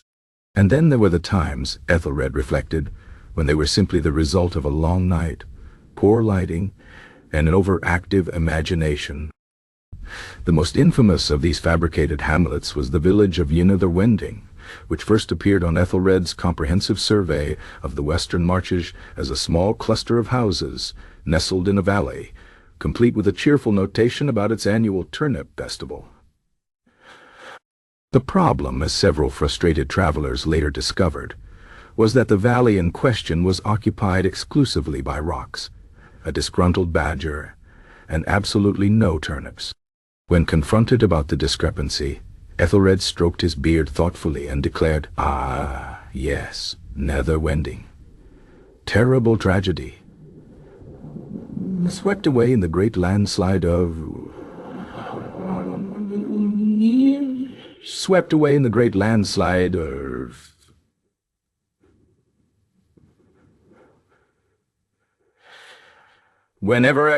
This excuse worked so well that he used it again for dropper wending on the marsh, and jib just a little further wending, all of which suffered similarly abrupt and poorly documented demises.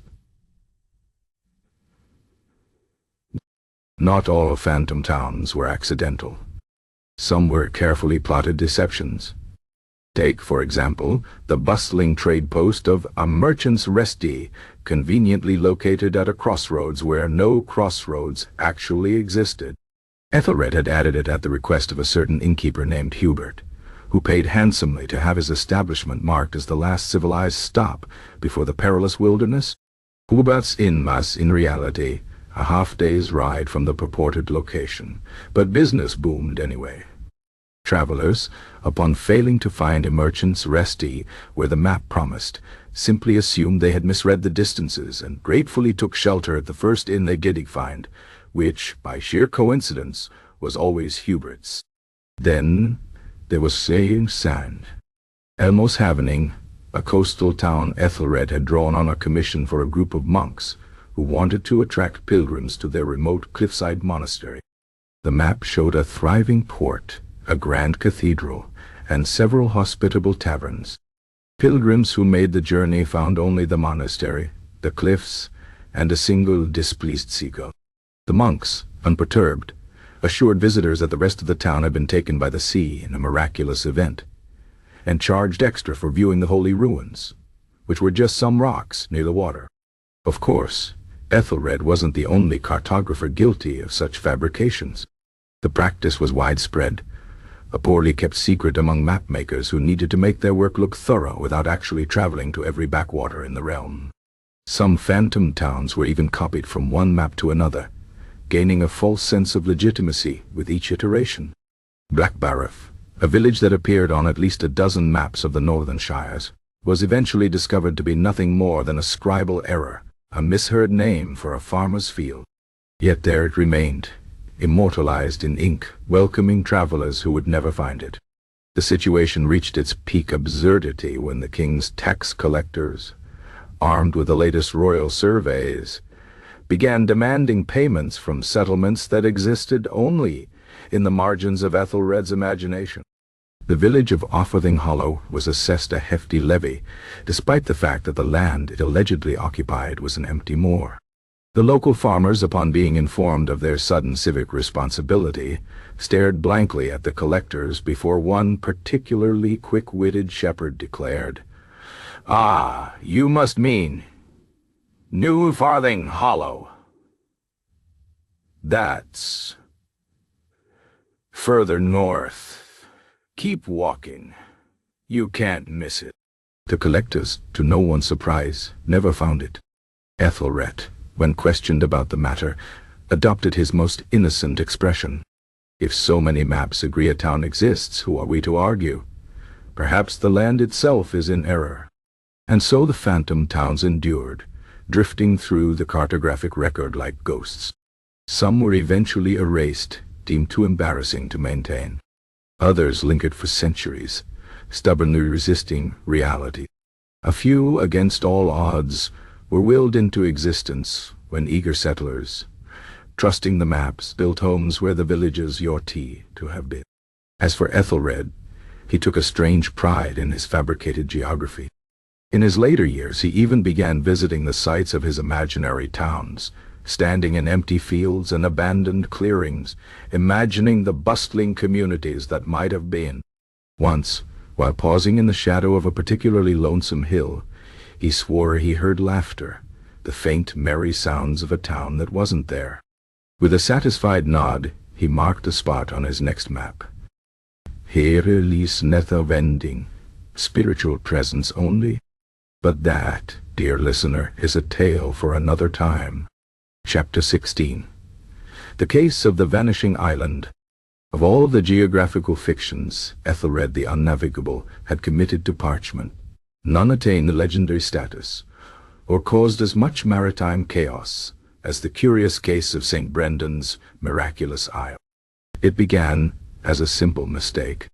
While copying a chart of the western coasts from a crumbling old manuscript, Ethelred's quill slipped, transforming a modest ink blot near the edge of the page into a small, inviting landmass. Normally he would have scraped away the error or disguised it as a cloud. But that evening, the abbey's wine had been particularly strong, and the inkblot particularly island-shaped. St. Brendan's miraculous isle, he murmured, adding the name with a flourish before he could reconsider. To lend credibility, he included helpful notes about its golden beaches and miraculous healing spring, which cured everything from scurvy to excessive piety.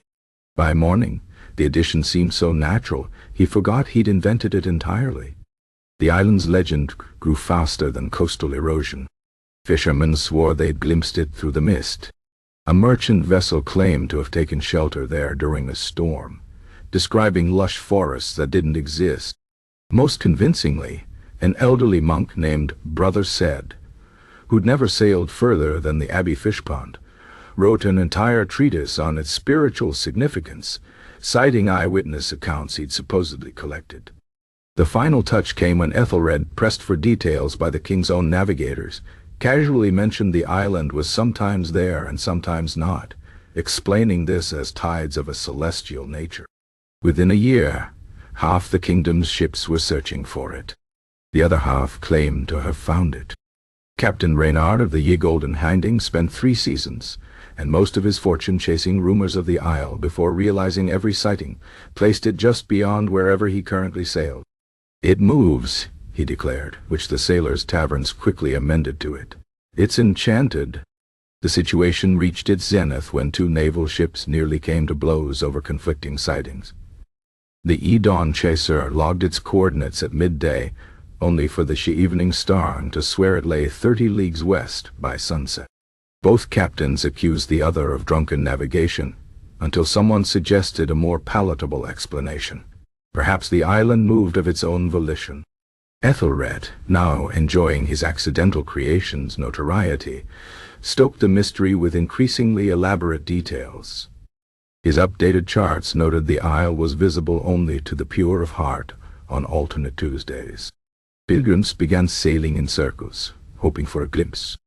The king's treasury collected special taxes for miraculous isle exploration, despite no one being entirely sure what they'd do with an island that refused to stay found. The ruse might have continued indefinitely had not a particularly dense fog bank lingered for weeks off the coast. 12 separate ships reported anchoring at St. Brendan's during this period, each describing completely different terrain. One captain swore he'd harvested coconuts there. Another insisted he'd been chased off by angry sheep the size of oxen. A third left behind 3 crew members who were never seen again, leading to solemn theories about the isle accepting sacrifices.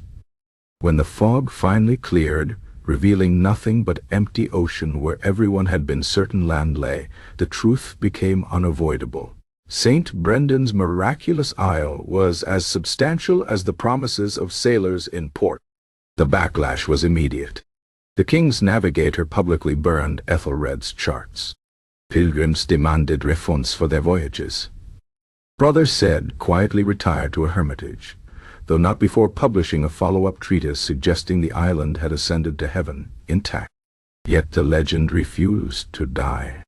Fishermen still swore they'd seen it on the horizon. Old sailors told wide-eyed tavern patrons about the time they'd set foot on its shores.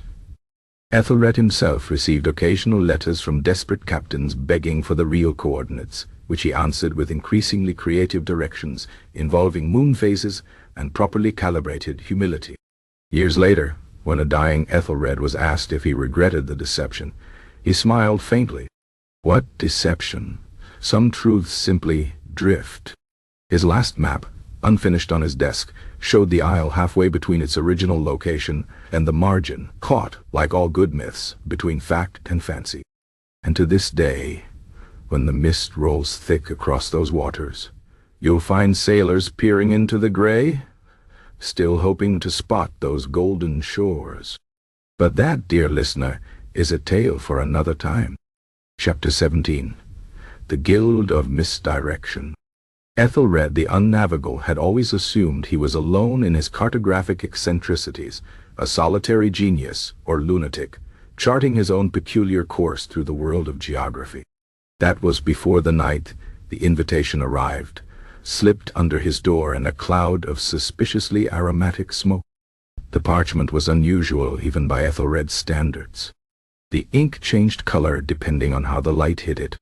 The letters occasionally rearranged themselves when not being directly observed, and the wax seal bore an emblem of a compass rose where all the points curled inward to form a spiral that made the eyes water if stared at too long. It read, "To the esteemed purveyor of intentional errors. Your presence is requested at the next convocation of the Guild of Misdirection. Hirasim. Location, where the map fails you. Timmy, when the stars are wrong.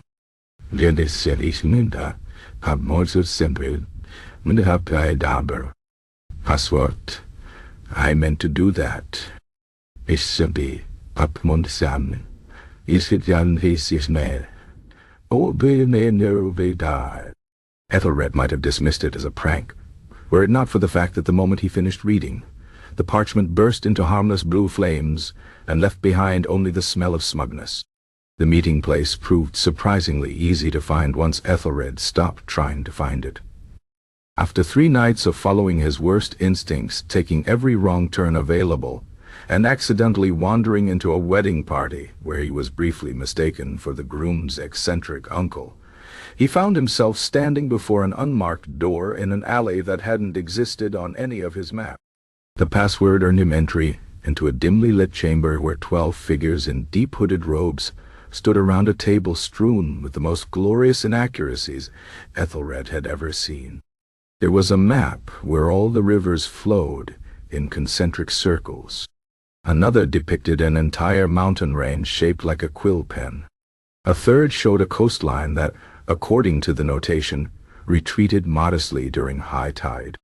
"Brother Ethelred," intoned the tallest figure, lowering his hood, to reveal the face of Brother Thaddeus from St. Bartholomew's.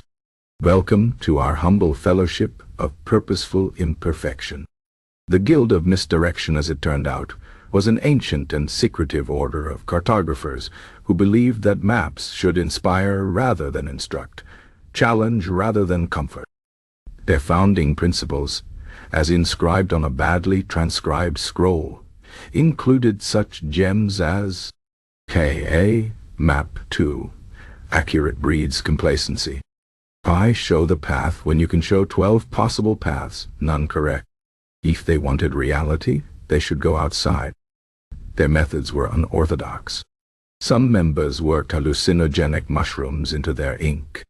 Others used magnets beneath their drawing tables to ensure compass roses pointed in spiritually significant directions. One particularly zealous brother had developed an entire school of lunar cartography, where landmarks shifted according to the moon's phase. Ethelred fit right in. Over the next months, he contributed generously to the Guild's growing collection of alternative geographies. His e-map of variable North featured 7 different compass roses, each contradicting the others. His in-seasonal kingdom showed borders that expanded and contracted like the belly of a well-fed lord. But his crowning achievement was the atlas of probable locations, where every landmark was marked with helpful annotations like "probably here," and "unless it moved." The Guild's greatest triumph came when the King's Surveyor General, in a fit of bureaucratic ambition, attempted to standardize all regional maps. Guild members quietly ensured that no 2 copies matched. Roads veered at different angles between editions. Villages appeared and disappeared like courtiers in disgrace. When confronted with the discrepancies, the flustered surveyor blamed atmospheric distortions and promptly retired to a monastery.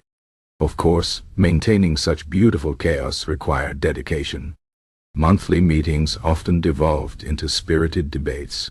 Does adding a non-existent mountain count as art or deception? If a town appears on 3 wrong maps, does that make it real? Can we classify sheep as geographical features, if they're sufficiently large and stationary? Ethelred thrived in this environment. For the first time, his mistakes were celebrated as philosophy. His blunders were framed as challenging terrestrial assumptions. That time he'd accidentally drawn a cathedral upside down was now hailed as subversive sacred geometry.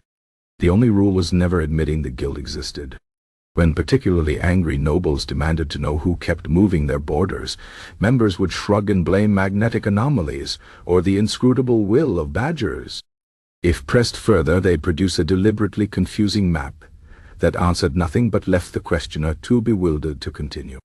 Years later, when a dying Ethelred entrusted his final map to Brother Thaddeus, the old monk chuckled at the labyrinth of contradictions inked across its surface.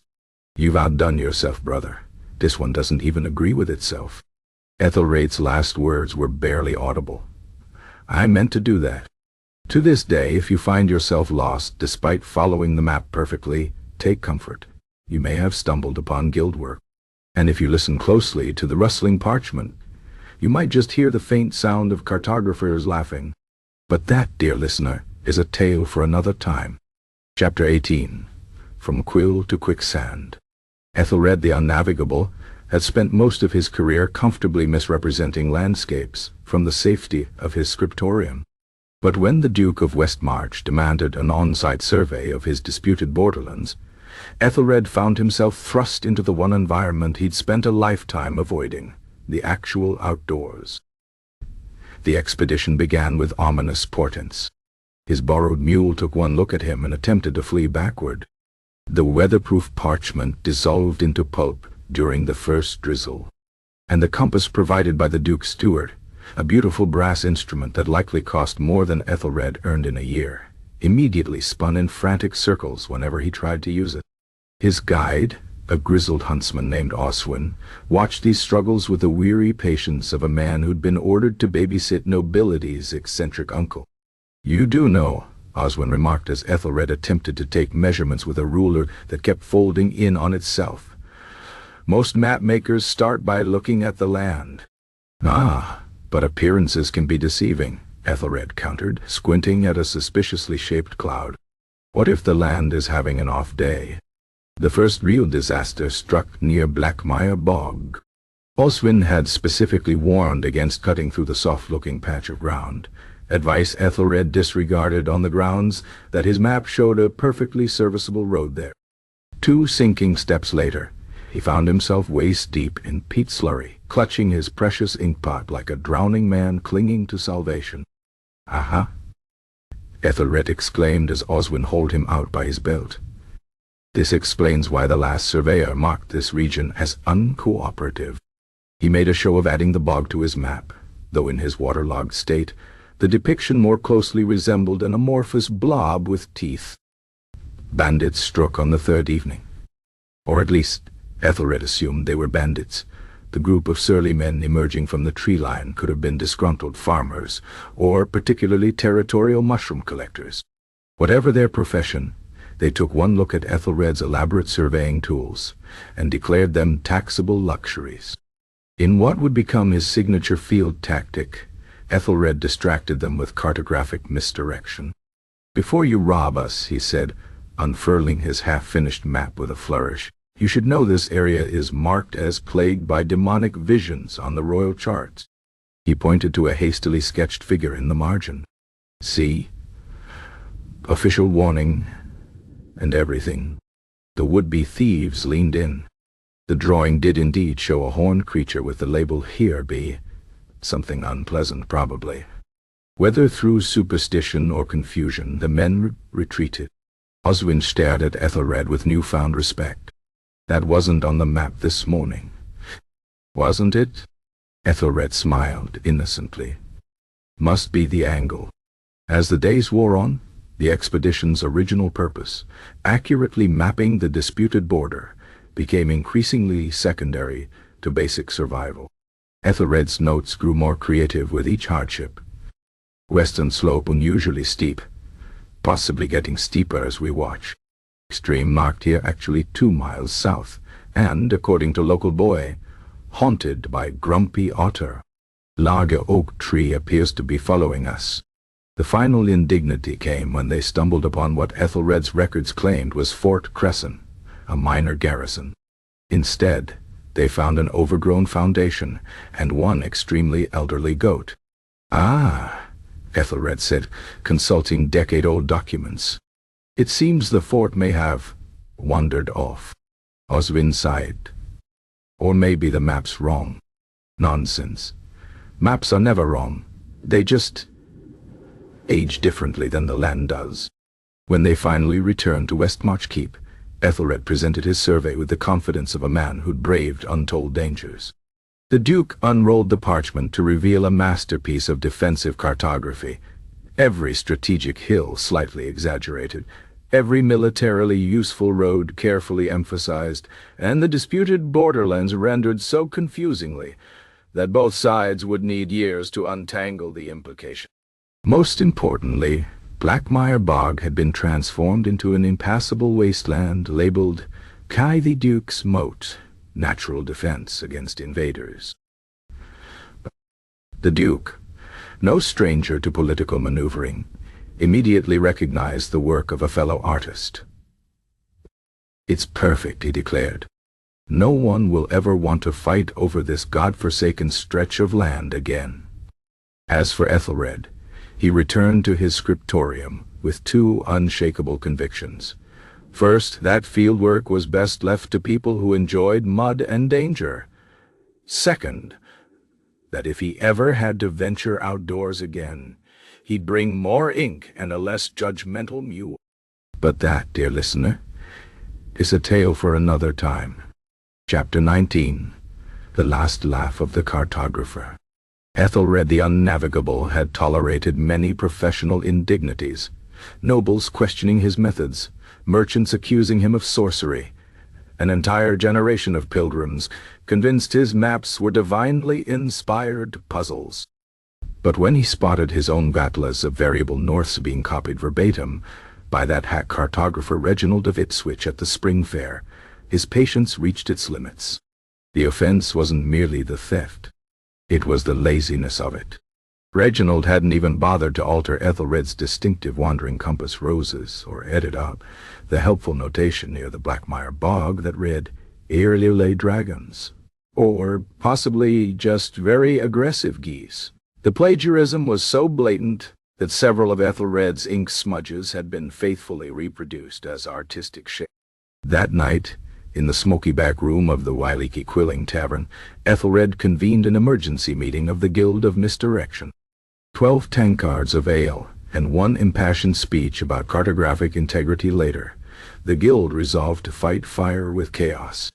"From this day forth," declared Brother Thaddeus, raising a dripping quill like a battle standard, "every map shall contain at least 1 deliberate error known only to its maker. Let future copyists beware." Ethelred's revenge was a masterpiece of subtle sabotage. His next commission, a royal survey of the southern trade routes, included a perfectly rendered landscape with 1 tiny addition: the Ye Vale of Twilight, a beautifully shaded valley nestled between 2 unremarkable hills. The text described it as home to rare medicinal herbs and unusually contemplative badgers. The trap was set. Reginald took the bait within a fortnight. His complete merchant's guiding featured the Vale prominently, though he'd improved it with claims of silver deposits and added an entirely fictional inn called Kai Philosophic Badger. By midsummer, 3 other mapmakers had included the Vale in their works, each adding new details. One placed a monastery there. Another marked it as the site of an ancient battle. A third, clearly not understanding the original joke, populated it with actual badgers wearing tiny scholars' caps. The consequences unfolded beautifully. Herb collectors spent weeks scouring hillsides for the non-existent medicinal plants. A mining consortium dispatched surveyors to investigate the silver claims, who returned frustrated and covered in what appeared to be philosophical badger scratches. The crowning moment came when the Bishop of Wessex announced plans to build a chapel at the historically significant battle site, only for his ears to find the location occupied by a very confused shepherd and his entirely unremarkable flock. Ethelred watched the chaos unfold with the satisfaction of a master puppeteer. At guild meetings, members now traded stories of their signature errors, like fishermen boasting about their biggest catches. Brother Said had taken to adding a single indecipherable rune to each of his maps, always in a different location, that copyists either omitted, proving their theft, or included, marking their work as fraudulent. Old Oswin, the retired huntsman turned mapmaker, drew hunters' cabins in remote areas. Any map featuring these imaginary structures was clearly stolen, as no city-born cartographer would know those woods lacked timber for building. The practice reached its peak with the Great Phantom Bridge incident of 1382. 5 different maps showed an ornate stone bridge crossing the River Sorrow at Widow's Bend.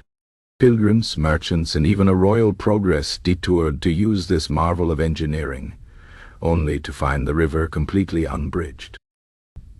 The ensuing scandal revealed the bridge had begun as a tiny line on guild member Thomas the Unsteady's map, which subsequent copyists had embellished into increasingly elaborate structures.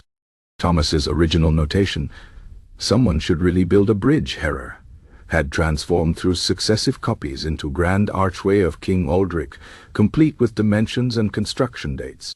Of course, not all traps worked as intended. Ethelred's attempt to mark future forgeries by including hair lies Ethelred's patience, long deceased, in tiny script backfired when earnest copyists assumed it referenced an actual gravesite. Within months, pilgrims were leaving flowers at a random bend in the road, and a nearby inn had renamed itself Cartographer's Rest. In the end, the joke turned out to be on the forgers. The very errors meant to expose them became sought-after features. Merchants paid premium prices for maps showing the Vale of Twilight, convinced the contemplative badgers must indicate superior grazing land.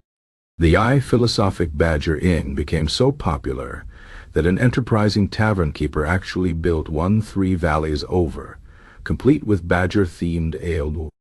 On his deathbed, Ethelred received a final gift from the guild, a lovingly inaccurate map of the afterlife, complete with misleading crossroads and a note that read AA4 when you're ready to get properly lost again.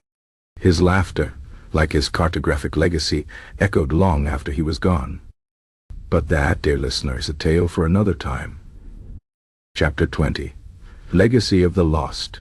Centuries after Ethelred the Unnavigable took his last breath in a haze of ink fumes and poorly recalled directions, his maps lived on. Not as historical curiosities or museum relics, but as living, breathing entities that continued to shape the world in ways even he couldn't have imagined. Take, for example, the town of Netherwending, the settlement that had begun as an ink blot on a rainy evening. By the year 1400, so many pilgrims had gone searching for it that an enterprising innkeeper built a coaching house at the spot Ethelred had marked. By 1450, the coaching house had spawned a blacksmith, a chapel, and a marketplace. By 1500, Netherwending had its own charter, its own mayor, and, in a twist of irony so rich it would have made Ethelred cackle, its own annual turnip festival. The villagers even erected a statue of St. Algernon, despite no one being entirely sure which of the 7 Algernons in the church registry was the correct one. The Vale of Twilight, that fictional haven of philosophical badgers, met a similar fate. The land, once empty moor, was now a thriving center of scholarship, thanks to a university founded there in the belief that contemplative badgers must indicate an area of great intellectual energy. The school's crest, naturally, featured a bespectacled badger holding a quill. Students still left offerings of apples at the foot of a particularly gnarled oak, rumored to be where the original mystical creatures had held their debates. Even St. Brendan's miraculous isle endured, though not in the way Ethelred had drawn it. Sailors still spoke of glimpsing its golden shores in the mist, though modern scholars insisted these were mere optical illusions. The Royal Geographic Society, in a fit of bureaucratic whimsy, had officially designated the coordinates as a zone of nautical folklore, and enterprising captains offered miraculous isle sightseeing cruises that just happened to pass through excellent fishing ground. The Guild of Misdirection, meanwhile, had evolved. Though its members no longer met in shadowy taverns, their spirit lived on in the subtle errors still embedded in modern maps, misplaced streets, phantom buildings, the occasional park bench that existed on paper, but not in reality. Cartographers called these trap streets harmless fictions meant to catch plagiarists. The old guild would have approved. As for Ethelred himself, his legacy was more enduring than accurate. Statues of him stood in town squares across the land. Though no two were alike, some depicted him as a wise scholar, others as a jolly drunkard, and one outside Netherwending's turnip festival grounds portrayed him riding a giant badger. Historians argued endlessly over which version was true, unaware that all were probably wrong. The greatest testament to his work, however, lay in how people navigated the world. Humans, it turned out, didn't just need maps to find their way. They needed them to get lost, to wonder, to imagine what might be just beyond the edges. Ethelred's inaccuracies had given them permission to do just that. A child tracing a finger along an old parchment might still pause at the words "Here be dragons" and shiver with delight, never knowing some long-ago cartographer had scribbled it in a fit of wine-fueled whimsy. A traveler might stand at a crossroads, squinting at conflicting signs, and smile rather than curse because wasn't the mystery part of the adventure. And if, on certain foggy evenings, the silhouette of a stooped figure could be seen wandering the hills with a map in hand, muttering about planetary alignments, well, that was between the land and the stars. Ethelred would have been the first to admit he'd never known where he was going. But perhaps, in the end, that had been the point all along.